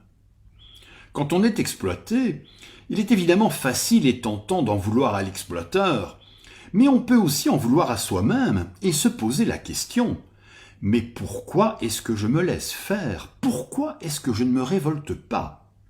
Or, se révolter ne signifie pas pour la Boétie tuer le tyran ou l'exploiteur, ni même le combattre. Il suffit tout simplement, nous dit-il, de ne plus l'écouter, de ne plus le soutenir par notre passivité, par notre obéissance soumise. Le dominant n'est alors plus rien et il s'écroule de lui-même. Soyez donc résolus à ne plus servir et vous serez libres. La Boétie ne demande donc pas qu'on fasse la révolution les armes à la main. Comme il l'exprime d'ailleurs par une jolie métaphore, Il n'est pas nécessaire d'éteindre le feu avec de l'eau, il suffit de cesser de l'alimenter en bois. Refusons que le pouvoir s'exerce sur nous, et le pouvoir disparaît au profit de la liberté. Mais l'homme est étrange, constate la Boétie. D'un côté, il affirme haut et fort que la liberté est le plus grand des biens. Mais d'un autre côté, alors qu'il lui suffirait pourtant de dire non, alors qu'il lui suffirait de simplement renoncer à consentir pour être libre, il ne le fait pas. Par habitude, par lâcheté aussi sans doute. Donc, si le peuple ne collabore pas avec le tyran ne peut pas continuer à vous asservir. Donc, il appartient au peuple d'imposer ce débat-là en disant « Stop, on ne peut pas comme ça assassiner les enfants. Oui, c'est des délinquants. Oui, c'est des voyous. Oui, ils menacent la paix sociale, la tranquillité sociale. Oui, nous le reconnaissons. Mais non, nous refusons ce traitement brutal, vengeresque sur ces jeunes et leurs familles. Nous demandons donc un débat social pour voir quelle est la réponse la mieux adaptée, non seulement pour traiter ce problème, mais pour éviter que ça revienne. Parce que les mêmes causes entraînent les mêmes faits. Donc, il faut comprendre quelle est la cause causante de la fabrique, parce que les bébés noirs n'ont toujours pas existé. Nous sommes tous Congolais, on a grandi au Congo. Personne n'a entendu parler des bébés noirs jusqu'en l'an 2000. Quand Sassou prend le pouvoir en 1997, personne n'entend parler des bébés noirs. Nous sommes tous au Congo, moi je suis au Congo jusqu'en 1996. Il n'y a pas de bébés noirs. Donc on peut, avec les sociologues, les anthropologues, les spécialistes des sciences sociales, essayer d'investiguer pour voir quel est le phénomène qui a créé l'apparition des bébés noirs. À quel moment il y a eu défaillance familiale, mais à quel moment aussi l'État a laissé faire, s'est désengagé. Et ce qui fait qu'aujourd'hui, on a l'impression qu'on a perdu la main. Mais il n'est pas trop tard. Nous avons encore les moyens de réagir et de régler ce problème de sorte que d'autres ne viennent pas alimenter les vides laissés par les bébés noirs et tués. Parce que quand vous chassez des délinquants, si vous ne faites rien, s'il n'y a pas de traitement, une autre génération des délinquants arrive. Donc la stigmatisation, ce n'est pas nécessaire, ça ne sert à rien de les stigmatiser, il faut plutôt les arrêter, faire des investigations, les condamner et puis traiter le sujet de sorte qu'on ne puisse plus revenir là-dessus. Le deuxième sujet de la chronique de ce jour porte sur la fiscalité, mais la fiscalité sur un sujet très important, et là je vous demande d'être attentif parce que, comment dire ça, ça va tomber sur les Congolais comme un coup de tomahawk. Alors, ceux qui sont de ma génération, eux qui ont connu l'invasion de l'Irak par les Américains, ont parlé de tomahawk contre le Scud. Et croyez-moi, c'est une loi fiscale qui arrive chez nous, dans la loi de finances, qui va faire très, très, très mal. Et d'ailleurs, j'ai apprécié la réaction de certains Congolais. Et là, vous avez un professeur d'université, je suis tombé sur sa vidéo après avoir entendu le ministre Christian Yoka, je suis tombé sur son analyse que je vous fais partager. En ce qui concerne l'IRPP, la notion d'IRPP disparaît, elle est remplacée par 4 notions. L'impôt seront l'impôt sur le traitement des salaires, l'impôt sur le revenu des capitaux immobiliers, l'impôt sur le revenu foncier et l'impôt sur les bénéfices d'affaires. L'annonce de supprimer l'impôt sur le revenu des personnes physiques IRPP et de le remplacer par 4 nouveaux impôts, faite par le ministre des Finances et du Budget, devant les opérateurs économiques n'est pas appréciée par tous les acteurs de la société civile. Ils estiment que ces 4 nouvelles taxes fiscales vont contraindre le contribuable à payer plus que l'IRPP. Il ne faudrait pas que le taux des impôts qu'ils ont créés dépasse le taux de ce qu'ils prélevaient dans les IRPP. Si ça dépasse, ça va créer des remous sociaux et d'abord le pays n'a pas d'argent. Est-ce que c'est pertinent d'inquiéter les gens qui sont déjà assez pauvres dans leur quotidien que de leur faire comprendre que cette fois-ci, nous allons encore ponctionner de l'argent de votre ou de vos poches. Les acteurs de la société civile pensent qu'il faut informatiser les régies financières pour maximiser les recettes fiscales. On avait demandé au gouvernement depuis beaucoup d'années d'informatiser les régies financières pour que les recettes fiscales augmentent. Mais si il n'y a pas d'informatisation des régies financières, tout ce qu'ils vont faire, ça sera un coup de pied dans l'eau. Parce que, ça fait près de 4 ans, 5 ans, toutes les lois de finances, chaque année, ils créent des taxes, et rien ne change. Je crois que les parlementaires demanderont ce qu'il en sera effectivement de ces nouvelles taxes qui vont être créées et que s'ils n'en voient pas la pertinence, pourquoi est-ce qu'à ce moment-là, il faudrait continuer dans ce sens? Le gouvernement souligne qu'il veut se conformer aux directives en matière fiscale édictées par la Communauté économique et monétaire de l'Afrique centrale, CEMAC, en matière fiscale, dont le Congo a pris la présidence tournante.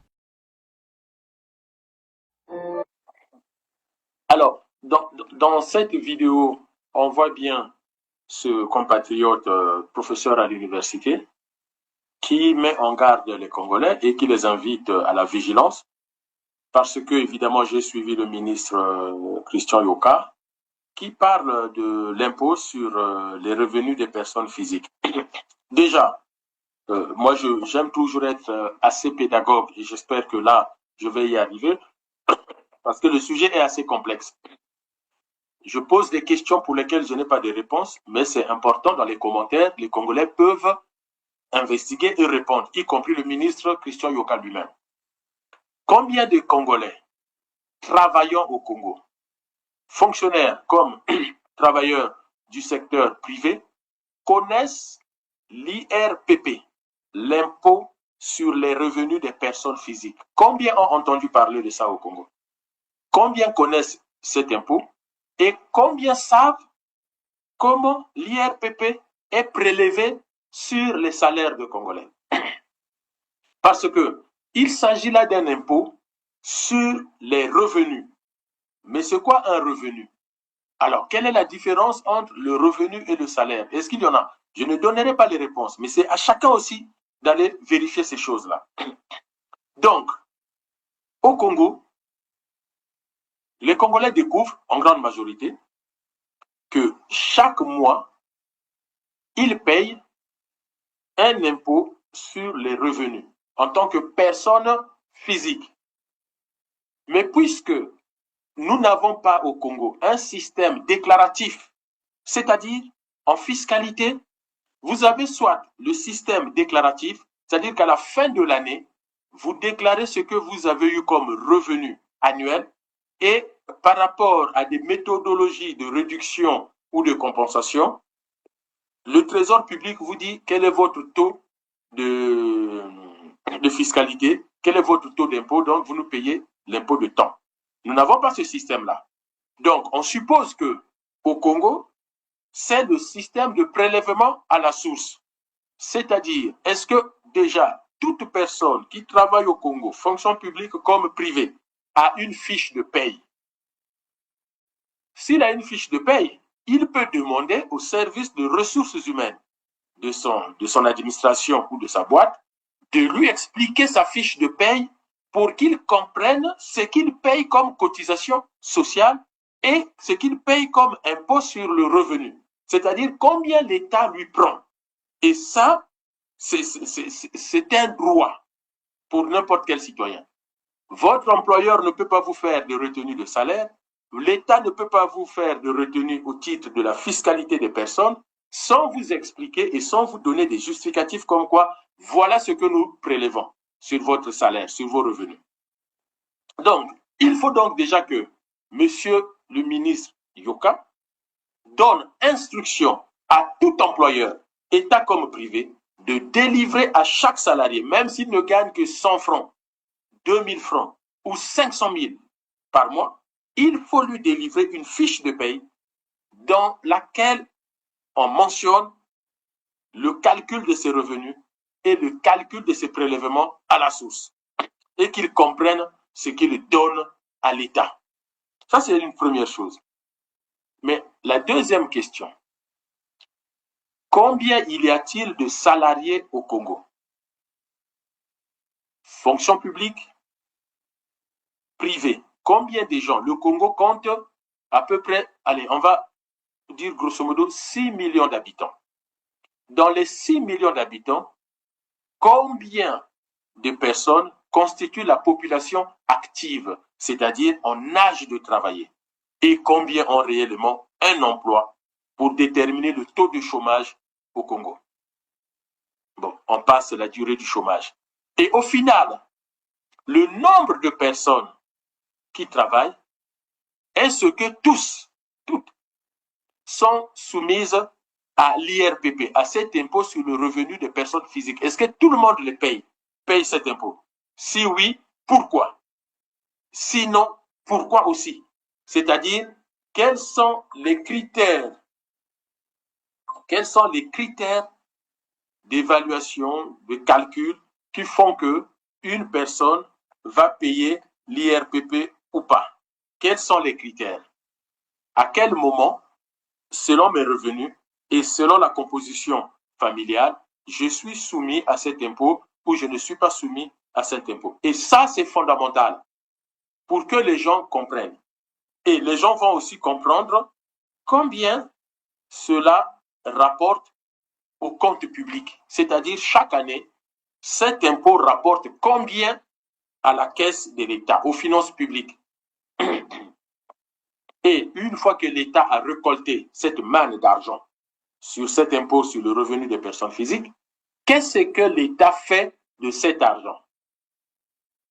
Je vous rappelle que le ministre Ibovi, je crois le ministre des Finances, Andeli, plutôt, pas Ibovi, Andeli, nous avait dit que nous avons une dette chinoise et cette dette, c'était pour construire tout ce que nous avons vu à Brazzaville. Mais Koliné Makosso viendra le contredire pour dire tout ce que vous voyez là, ça a été construit sur fonds propres du ministère des Grands Travaux. Bon, Koliné Premier ministre, Andeli ministre des Finances, mais les deux vous donnent deux versions diamétralement opposées du financement des travaux publics au Congo. Monsieur Oboa, vous avez du boulot là. Là, vous pouvez intervenir pour dire au Premier ministre et au ministre des Grands Travaux, dites-nous, qu'est-ce que vous nous racontez au ministre des Finances? Et le Sénat, Monsieur Pierre Ngolo, le Sénat, tout comme l'Assemblée, devrait convoquer le Premier ministre, le ministre des Grands Travaux et le ministre des Finances en délit pour leur dire, venez nous expliquer comment se fait-il que le Premier ministre dit que c'est sur fonds propres et en délit dit c'est sur la dette. Donc ça suppose qu'il y a 1200 milliards de francs CFA qu'on a volés. Parce que si on a pris 1200 milliards de francs CFA pour financer les travaux publics, ça suppose qu'on a 1200 milliards dans les tiroirs des ministères des grands travaux qui n'ont pas été utilisés. Mais si on nous dit que finalement c'est les 1200 milliards de grands travaux qu'on a utilisés, mais ça suppose que la dette des 1200 milliards qu'on est allé prendre chez les Chinois, nous l'avons quelque part. Mais on n'a pas payé deux fois les mêmes travaux. Là, il y a un vrai sujet. Plus important que les Koulouna et les bébés noirs. Donc, voyez-vous, il faut qu'on nous dise, l'IRPP nous sert à quoi? Combien de milliards on prend? Mais ça nous sert à faire quoi? À financer l'eau et l'électricité? À financer le ramassage des poubelles? À financer je ne sais quoi? Donc, il nous faut une cartographie de toutes les taxes, de toutes les charges, de tous les impôts que l'État prélève à la fois sur les personnes physiques que sur les entreprises. Ce n'est pas du secret. Il faut une cartographie de toutes les entreprises qui existent au Congo, y compris les boutiques des Sénégalais, des Libanais, y compris dès lors que c'est un business, on va cartographier. Ça, c'est le travail qu'on peut déjà donner au ministère de l'économie et des finances, mais aussi au ministère du Travail, pour que le ministère du Travail sache où sont les travailleurs congolais, dans quel secteur ils travaillent, et quels sont les secteurs qui emploient et qui n'emploient pas. Les bars, il faut que ce soit cartographié. Un bar peut embaucher jusqu'à combien de personnes, pour quel salaire? Et donc, une fois qu'on a fait cette cartographie, eh bien, M. Christian Yoka, venez nous dire combien cela rapporte au Congo, dans la comptabilité publique, et qu'est-ce que vous faites de cet argent? Donc, cet impôt, au final, on apprend que dans la loi de finances 2026, et c'est ce que monsieur le ministre Yoka nous a dit, On va supprimer cet impôt parce que on va remplacer cet impôt par plusieurs types d'impôts. J'ai essayé de les noter. Donc, on va remplacer l'impôt sur les revenus des personnes physiques par un impôt sur le traitement des salaires, des traitements et salaires. Alors, il faut que M. Yoka nous explique, c'est quoi l'impôt sur le traitement et salaire? Ça veut dire quoi? Parce que pour nous, le langage est ésotérique et abscon, on ne comprend pas. Il faut donc expliquer aux Congolais, soumettre cela au débat public, je ne dis pas au débat parlementaire, Assemblée, Sénat, non, au débat public, il faut que les gens en débattent. C'est quoi l'impôt sur les traitements et salaires? Combien seront prélevés? Selon quels critères? Selon quelle méthodologie? Et combien vont le payer? Ça va rapporter combien à l'État? Et cet impôt va financer quoi? Sachez-le, dans le fonctionnement de l'État, un impôt finance une dépense. Si la dépense n'existe pas, l'impôt ne peut pas exister. Mais tout ça, il faut que ça soit clair. Le deuxième impôt qu'on va créer, c'est l'impôt sur les revenus fonciers. Mais comment vous allez prélever un impôt sur les revenus fonciers s'il n'y a pas une cartographie des propriétaires fonciers au Congo? Ça suppose qu'il faut cartographier les propriétaires fonciers. Alors, qu'est-ce qu'on entend par le propriétaire foncier? Est-ce que c'est celui qui vend les terrains comme les Mfumutoto, les Ngantier, ou toute personne qui est propriétaire d'une maison, parce que cette maison est construite sur un terrain foncier? Et ça aussi, il faut expliquer aux populations. Si toute personne qui est propriétaire d'une maison doit aussi payer une taxe ou un impôt sur le revenu foncier, qui payera lorsque dans cette maison habite un locataire? Est-ce que le propriétaire de la maison ou le locataire? Ça aussi, il faut que ça soit clair. Or, ça, le ministre Yoka, je ne sais pas, je n'ai pas tout suivi. Moi, j'ai vu des séquences sur les réseaux sociaux. Est-ce qu'il a expliqué ça aux Congolais? Moi, je suis propriétaire de 5, 6, 7 maisons. Ces maisons-là, j'ai des locataires, ça me rapporte de l'argent. Est-ce que les revenus fonciers, ça me concerne moi? Certainement, j'ai tendance à croire comme ça. Mais ça veut dire que la taxe qu'on va ajouter, l'impôt qu'on va me mettre sur les revenus fonciers, vous savez ce que je veux faire? Puisqu'en tant qu'homme d'affaires, je dois maximiser mon profit. Eh bien, je vais le répertorier sur le loyer. Si la taxe est de 10 000 francs, 12 000 francs CFA par an, je vais donc faire 12 000 divisé par 12, j'ai 1 000 francs. Eh bien, si mon locataire me payait 10 000 francs, désormais, il me payera 1 000 francs. Mais très rarement, il met 1 000 francs pour avoir les 12 000. Il mettra 1 400, 1 500. Parce que c'est comme ça que le business, surtout que si l'État, derrière tout ça, ne met pas des barrières pour éviter que les propriétaires fonciers, ceux qui vendent, ceux qui louent les maisons, ne puissent augmenter les prix des loyers n'importe comment. Il y a un autre impôt, le troisième, l'impôt sur les revenus des capitaux mobiliers. Qu'est-ce que ça veut dire? Il faut expliquer aux gens, c'est quoi un capital mobilier? Combien sont-ils au Congo à détenir cela? Parce que le risque, il ne faut pas que la mise en place d'un impôt ou d'une taxe coûte plus cher à l'État que les prélèvements de cette taxe-là. En France, par exemple, il y a un travail qui a été fait par les députés qui se sont rendus compte que vous avez des taxes ou, comment on appelle ça, des contraventions ou des taxes qui coûtent 6 €. Or, il faut 10 € pour les prélever. Ça n'a plus de sens. Ça coûte plus cher au prélèvement que ce que on va taxer. Eh bien, le mieux, c'est de ne pas le faire. Donc, il faut aussi voir au Congo combien ont des revenus des capitaux mobiliers et combien ça pourrait rapporter à la caisse de l'État, une fois de plus. Pourquoi faire? Et puis, le dernier impôt qu'on va créer en supprimant l'IRPP, c'est l'impôt sur le bénéfice d'affaires. Bon, moi, je ne comprends pas. On supprime l'IRPP, qui était un impôt sur le revenu des personnes physiques. Et là, je vois qu'on crée un impôt sur les bénéfices d'affaires. Mais le salaire, on ne crée pas les affaires avec les salaires.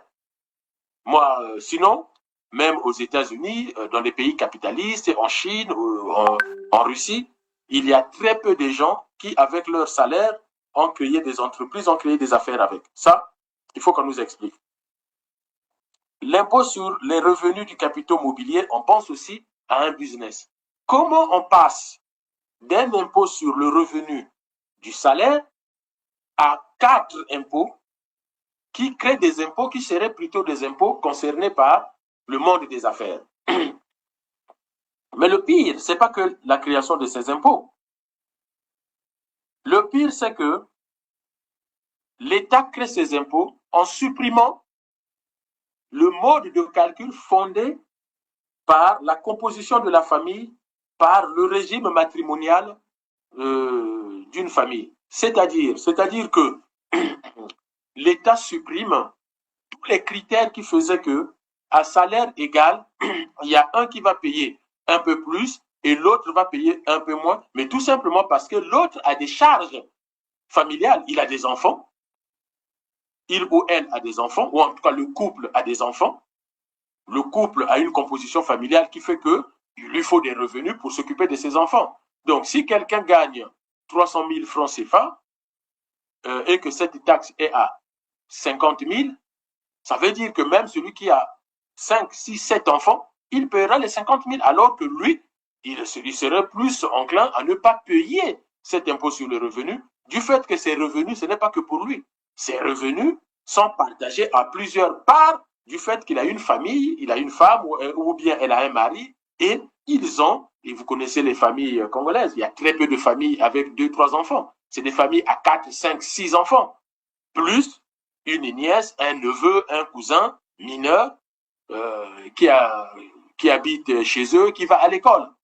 Et donc, tous ces critères qui faisaient que on pouvait faire baisser ses impôts et avoir un quotient familial favorable disparaissent, et donc tout le monde va payer la même chose. Et M. Yoka dit, il espère pour cela augmenter l'assiette fiscale de 17%, c'est-à-dire que ça va ramener notre assiette fiscale de 17% de plus en 2026, et il espère réduire le train de vie de l'État à 3%. Mais nous mettons au défi, M. Yoka, nous le mettons au défi de réduire le train de vie de l'État à 3%, mais surtout, nous lui demandons 17%, ça fait combien?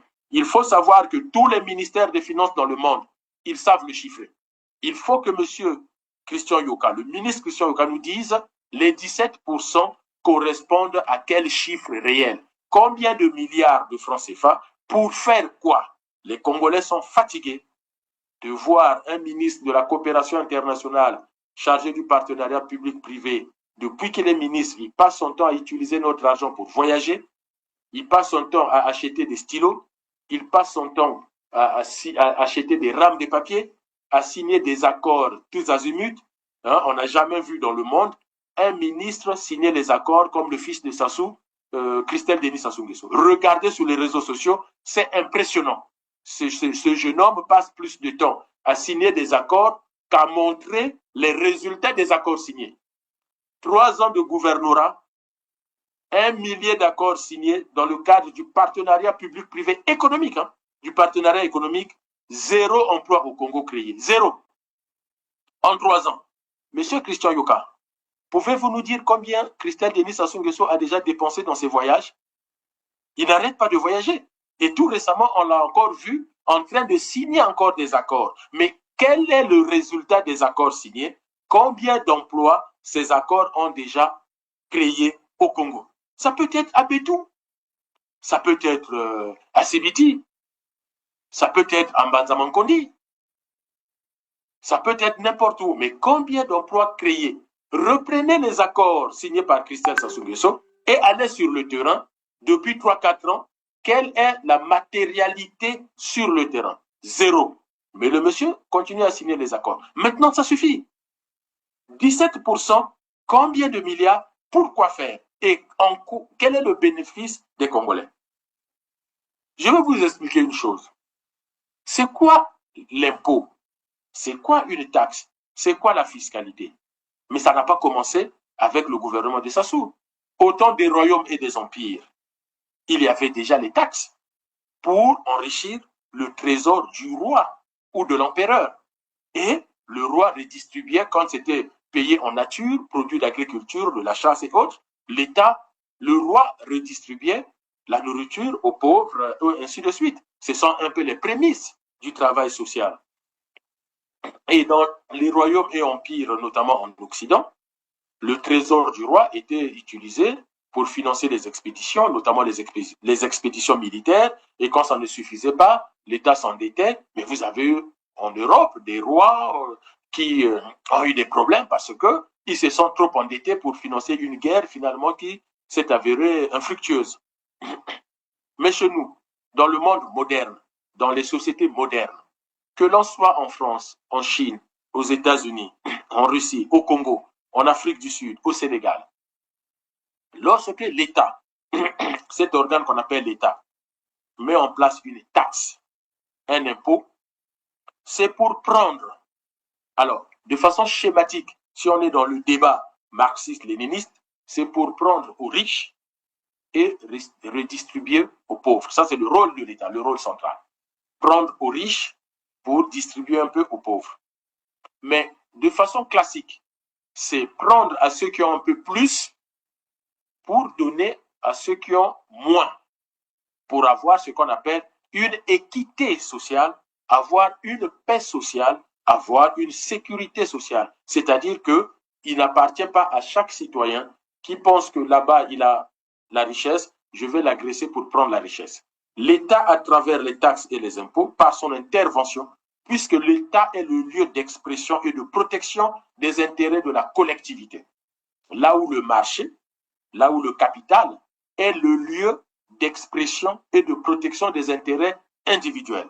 Et que le capitaliste, ce qu'il cherche, c'est la maximisation de son profit. Il veut maximiser son profit. Et l'État intervient en tant qu'arbitre pour essayer de mettre une certaine équité. Pas équilibre, mais une certaine équité, c'est-à-dire que je vais donc mettre les taxes et les impôts pour les gens qui travaillent, qui gagnent. Si vous êtes fonctionnaire ou salarié, pour faire simple, vous gagnez 400 000 francs CFA et que vous êtes seul, tous les mois, l'État vous prendra 40 000 francs CFA pour financer les infrastructures, pour financer les allocations familiales, ainsi de suite. Mais si vous êtes marié ou même si vous vivez seul, vous avez 3, 4, 5 enfants, au lieu de 40 000 francs, l'État vous prendra seulement 10 000 francs. Et à partir de 6, 7 gosses, l'État ne vous prend rien.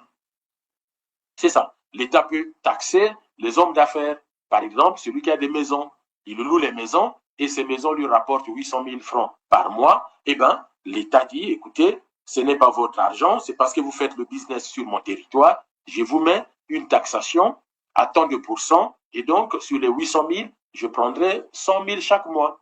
Et les 100 000, c'est pour financer les infrastructures, l'hôpital, l'éducation nationale, le social, c'est-à-dire vous avez des gens qui sont dans des situations de handicap ou de maladie mentale, ils ne font pas exprès, mais l'État a besoin des moyens pour s'occuper d'eux parce que si l'État ne s'occupe pas d'eux, ils deviennent un danger public. Donc c'est pour contenir la paix sociale, pour sécuriser la société.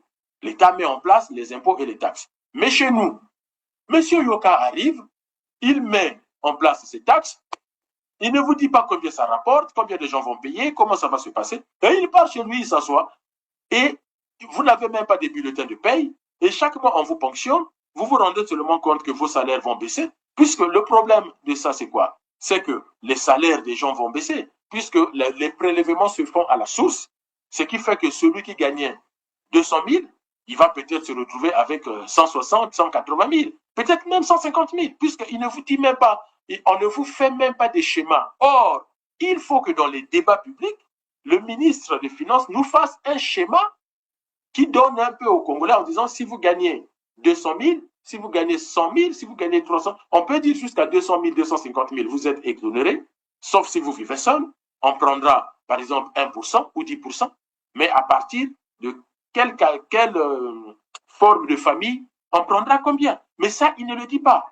Et ajouter à cela l'inflation galopante, l'inflation pour laquelle l'État ne vous dit pas comment l'État fait pour lutter contre l'inflation. Ça laisse aller l'inflation.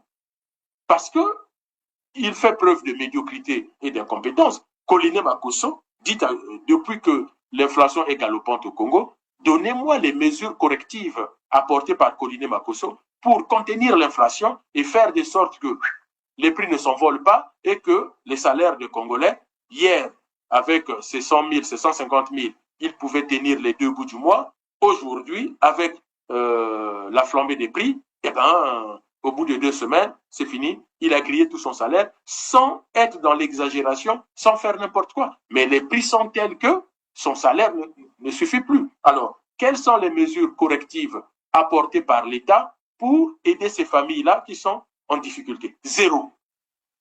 Tout ce qu'il trouve comme sujet, c'est que pour améliorer les comptes de l'État et juguler l'endettement, on va taxer de 17% les familles, les salariés. Mais dites-moi, il n'y a pas une autre solution? Posez la question à M. Christian Yoka.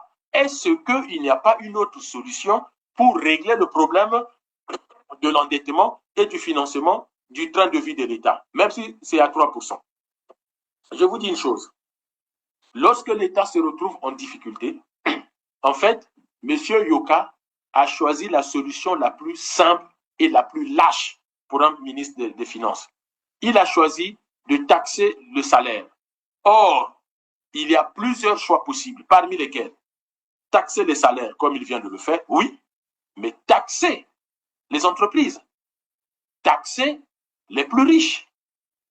Et il y a surtout ce que tout gouvernement rêve, financer l'État, réduire la dette par la croissance. C'est-à-dire qu'on met en place des politiques publiques qui vont permettre une création d'emplois en attirant de plus en plus l'investissement étranger. Donc, les hommes d'affaires vont venir parce que le marché des affaires au Congo est très, très, très attractif. On va donc avoir beaucoup d'investissements étrangers et c'est ça qui va permettre d'avoir une croissance à 2 chiffres, j'exagère, mais rêvons ensemble, une croissance à 2 chiffres et donc les bénéfices de la croissance, ça va permettre donc de payer une partie de la dette, mais surtout de ne pas trop taxer les salariés congolais. Alors, vous allez me dire, mais pourquoi aller chercher l'investissement étranger? Ne vous inquiétez pas. La Chine, les États-Unis, la France, la Russie, toutes ces puissances-là, tous ces prédateurs qui sont autour de nous, courent après l'investissement étranger. Mais je vous parle de Donald Trump. Regardez ce que Donald Trump fait. Il met les taxes à 50%, à 100%, mais pour pousser les gens à investir chez lui, il le dit, il ne s'en cache même pas. Il dit dans ce cas, je réduis vos taxes ou je les annule, mais vous investissez 500 milliards aux États-Unis. Les États-Unis importent les puces de Taïwan. Est-ce que Taïwan ne peut pas construire l'usine des puces aux États-Unis? Les États-Unis importent les voitures allemandes ou chinoises. Eh bien, il faut que ces voitures-là soient conçues. Mais parce que Donald Trump veut attirer cet investissement étranger pour créer de l'emploi chez lui. Donc, au lieu de taxer les salariés, eh bien, c'est la croissance et les charges sociales des entreprises qui vont permettre au Trésor américain d'avoir de monnaie.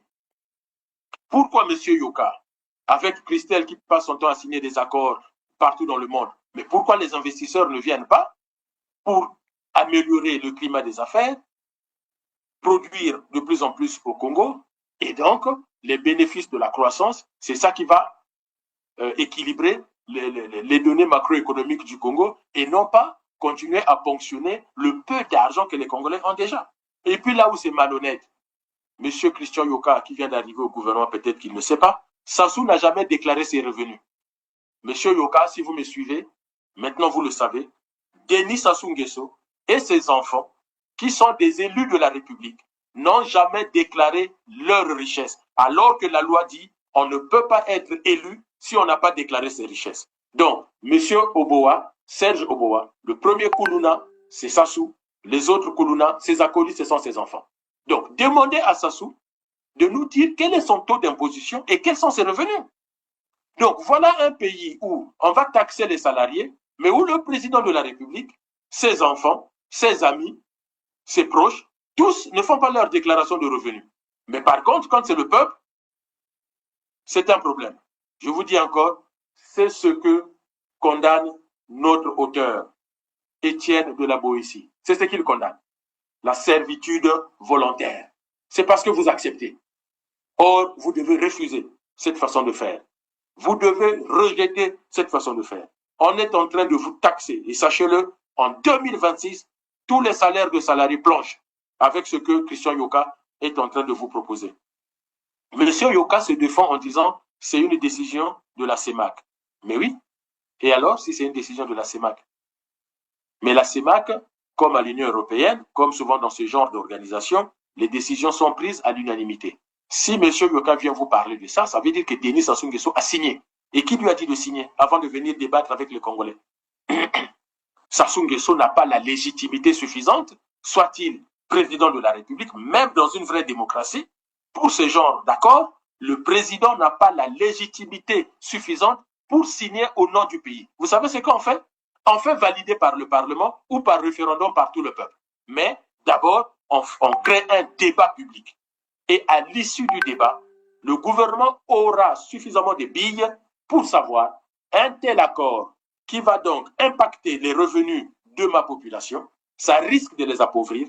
Eh bien, il faut qu'on en débatte au Parlement et qu'on se mette d'accord. Est-ce que c'est au Parlement qu'on fait valider ou on le fait valider par référendum?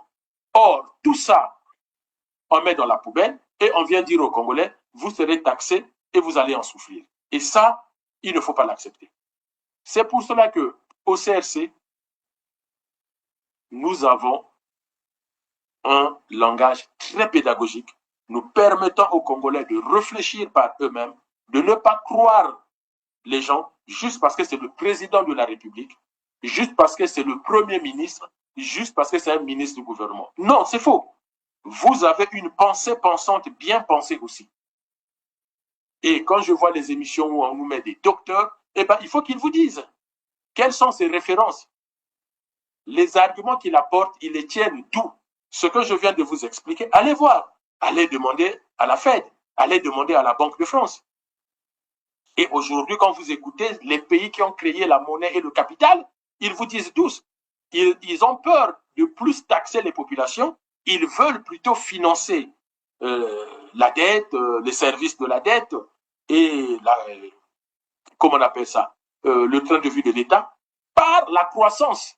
C'est-à-dire, là, on montre que le gouvernement travaille. Mais essayez d'équilibrer les données macroéconomiques de votre État que par la taxation, la fiscalité des personnes, c'est une mesure lâche, surtout dans un pays où on se dit le peuple ne va pas se révolter. Souvenez-vous, en Amérique du Sud, il y a des pays qui sont tombés parce qu'on a ajouté l'équivalent de peut-être 100 francs sur le ticket de bus que les populations vont payer.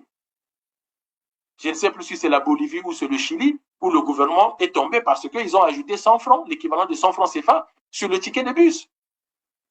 Souvenez-vous des émeutes au Kenya. C'est la loi fiscale qui a créé des émeutes au Kenya depuis 5 ans. C'est la loi fiscale qui crée des émeutes. Souvenez-vous des gilets jaunes en France. Il a suffi de 10 centimes sur le litre du gasoil. Le pays a été dans tous ses états pendant près de 3 ans, où tous les samedis, les gens sont sortis dans la rue. Donc, on ne joue pas avec les revenus des populations qui souffrent et que les entreprises s'en mettent plein les poches. Et surtout qu'au Congo, les entreprises appartiennent à qui? Aux gens du pouvoir. Donc, au lieu de taxer les entreprises, pourquoi on n'irait pas taxer Total? Il y a Total au Congo. À combien Total est taxé? À combien des entreprises pétrolières sont taxées? Les autres, dans le bois, dans les services, dans les biens. Combien les Sénégalais qui vendent les choses au Congo, l'Ouest africain et les Libanais, à combien ces entreprises-là sont taxées? Combien ça rapporte à la comptabilité publique? Et ça, il faut, comment on appelle ça? Une clarté, la clarté la plus totale sur ces sujets-là. Mais venir comme ça faire les poches aux Congolais, parce que ça, c'est piquer du pognon du peuple qui souffre déjà, qui n'en a pas assez. Souvenez-vous, l'année dernière, il n'y a que 10% d'enfants congolais qui se sont présentés le premier jour de la rentrée scolaire. Le 1er octobre 2024, combien d'élèves se sont présentés à l'école? 10% seulement. Pourquoi? Parce que les parents n'avaient pas d'argent pour préparer la rentrée scolaire. Les commerçants eux-mêmes ont confirmé qu'ils n'ont jamais vu très peu de parents venir faire les achats en lien avec la rentrée scolaire, avec la scolarité de leurs enfants. Et c'est à ces parents-là qu'on va encore faire les poches pour piquer le peu qui leur reste, alors que le gouvernement fait preuve de médiocrité. Le gouvernement ne trouve pas de solution à la crise, alors que nous sommes dans un environnement international favorable à la sécurisation de nos comptes publics. Aujourd'hui, les grandes puissances, les grands prédateurs se font la guerre entre eux, États-Unis, Chine, Russie, France et autres, mais c'est cette compétition entre les grandes puissances sur le plan de la géopolitique. Si vous comprenez bien la géopolitique, mais c'est très propice aux pays africains de tirer leur épingle du jeu. La preuve, le Niger, le Burkina, le Mali ont quitté, comment on appelle, la CEDEAO et ont chassé les bases françaises. Mais à l'époque, il y aurait un coup d'État mené par la France. Et là, rien. Pourquoi rien? Mais parce que la géopolitique mondiale aujourd'hui n'est pas vraiment favorable au coup d'État comme on l'a connu au Congo, comme on l'a connu dans les autres pays africains. La France ne peut plus jouer ce rôle-là. La France-Afrique, ce n'est plus à ce niveau que ça peut s'exprimer. Alors, qu'est-ce qui nous empêche, nous, de prendre possession de nos richesses et d'essayer vraiment d'amener notre pays résolument, véritablement vers l'émergence? Normalement, rien. Sauf la mauvaise volonté, la haine de Sassou et de sa famille envers le peuple congolais, dont l'objectif c'est piller les richesses du Congo, et maintenant c'est piller les salaires des Congolais. Parce que moi je ne vois pas qu'est-ce qui justifie aujourd'hui la transformation de l'IRPP en 4 impôts différents, surtout que déjà l'IRPP, on n'a jamais fait de la pédagogie là-dessus. Voilà, mes chers téléspectateurs de R7, ce que je souhaitais échanger avec vous dans la chronique de ce jour. Le CRC vous invite à réfléchir toujours par rapport à cette révolution du fleuve qui devrait remettre les choses à plat, les choses à zéro et repartir vers des lendemains meilleurs. Sachez-le, la presse Sassou, il faut juste prier que nous ayons des responsables politiques, des élus qui aiment vraiment leur pays et qui aiment les populations. Nous avons tout ce qu'il faut, toutes les richesses qu'il faut pour être un pays véritablement émergent. Lorsque on parlait au Congo de la petite Suisse, c'est vraiment une réalité. C'est quelque chose qui peut se réaliser, mais à condition d'avoir des leaders qui respectent le peuple, qui aiment leur pays, qui protègent l'intérêt national, qui protègent la sécurité nationale, qui protègent la souveraineté nationale. Nous pouvons y arriver. Donc la révolution du fleuve à laquelle le CRC vous invite, c'est une réalité. Et c'est le chemin qui va nous permettre d'aller de l'avant. Regardez tous ces milliards qu'on est en train de gaspiller. Je vous ai parlé de Bouya. Ça, c'est quelque chose que je n'ai jamais cru. Mais quand j'ai vu comment le député à l'Assemblée lui a posé la question, mais c'est incroyable. Comment on peut laisser passer une chose pareille? Comment? Regardez les détournements au trésor public. Il faut se poser la question à un moment donné, comment sécuriser les comptes de l'État pour que n'importe qui ne puisse pas mettre la main dessus, y compris le président de la République. Demain, nous, ce que nous demandons, c'est cela, peu importe la personne qui arrivera au pouvoir, mais que l'argent de l'État soit pour l'État congolais. Et qu'après 2 mandats, la personne va se reposer, celui qui viendra, il continue. Et celui qui joue avec l'argent public, eh bien, on le met en prison. Il ne s'agit pas seulement d'aller taper sur les bébés noirs, mais il faut taper sur tous les koulounas à col blanc, tous les koulounas des finances publiques. Parce que ce sont eux qui jettent des millions de gens, sans sous-estimer la violence des koulounas. Mais un koulouna va agresser 1 ou 2 personnes, mais les conséquences des comportements de Sassou, de Christelle, de Bouya et des Collinets, c'est des milliers, des millions de personnes qui en sont victimes. Je vous ai déjà dit, les motos qu'on brûle, mais vous allez voir l'apparition des maladies respiratoires. Les poubelles dans les rues de Brazzaville, les gens n'en peuvent plus. Mais vous voyez bien ce qu'on appelle dans notre jargon en sciences politiques les maladies des villes sales.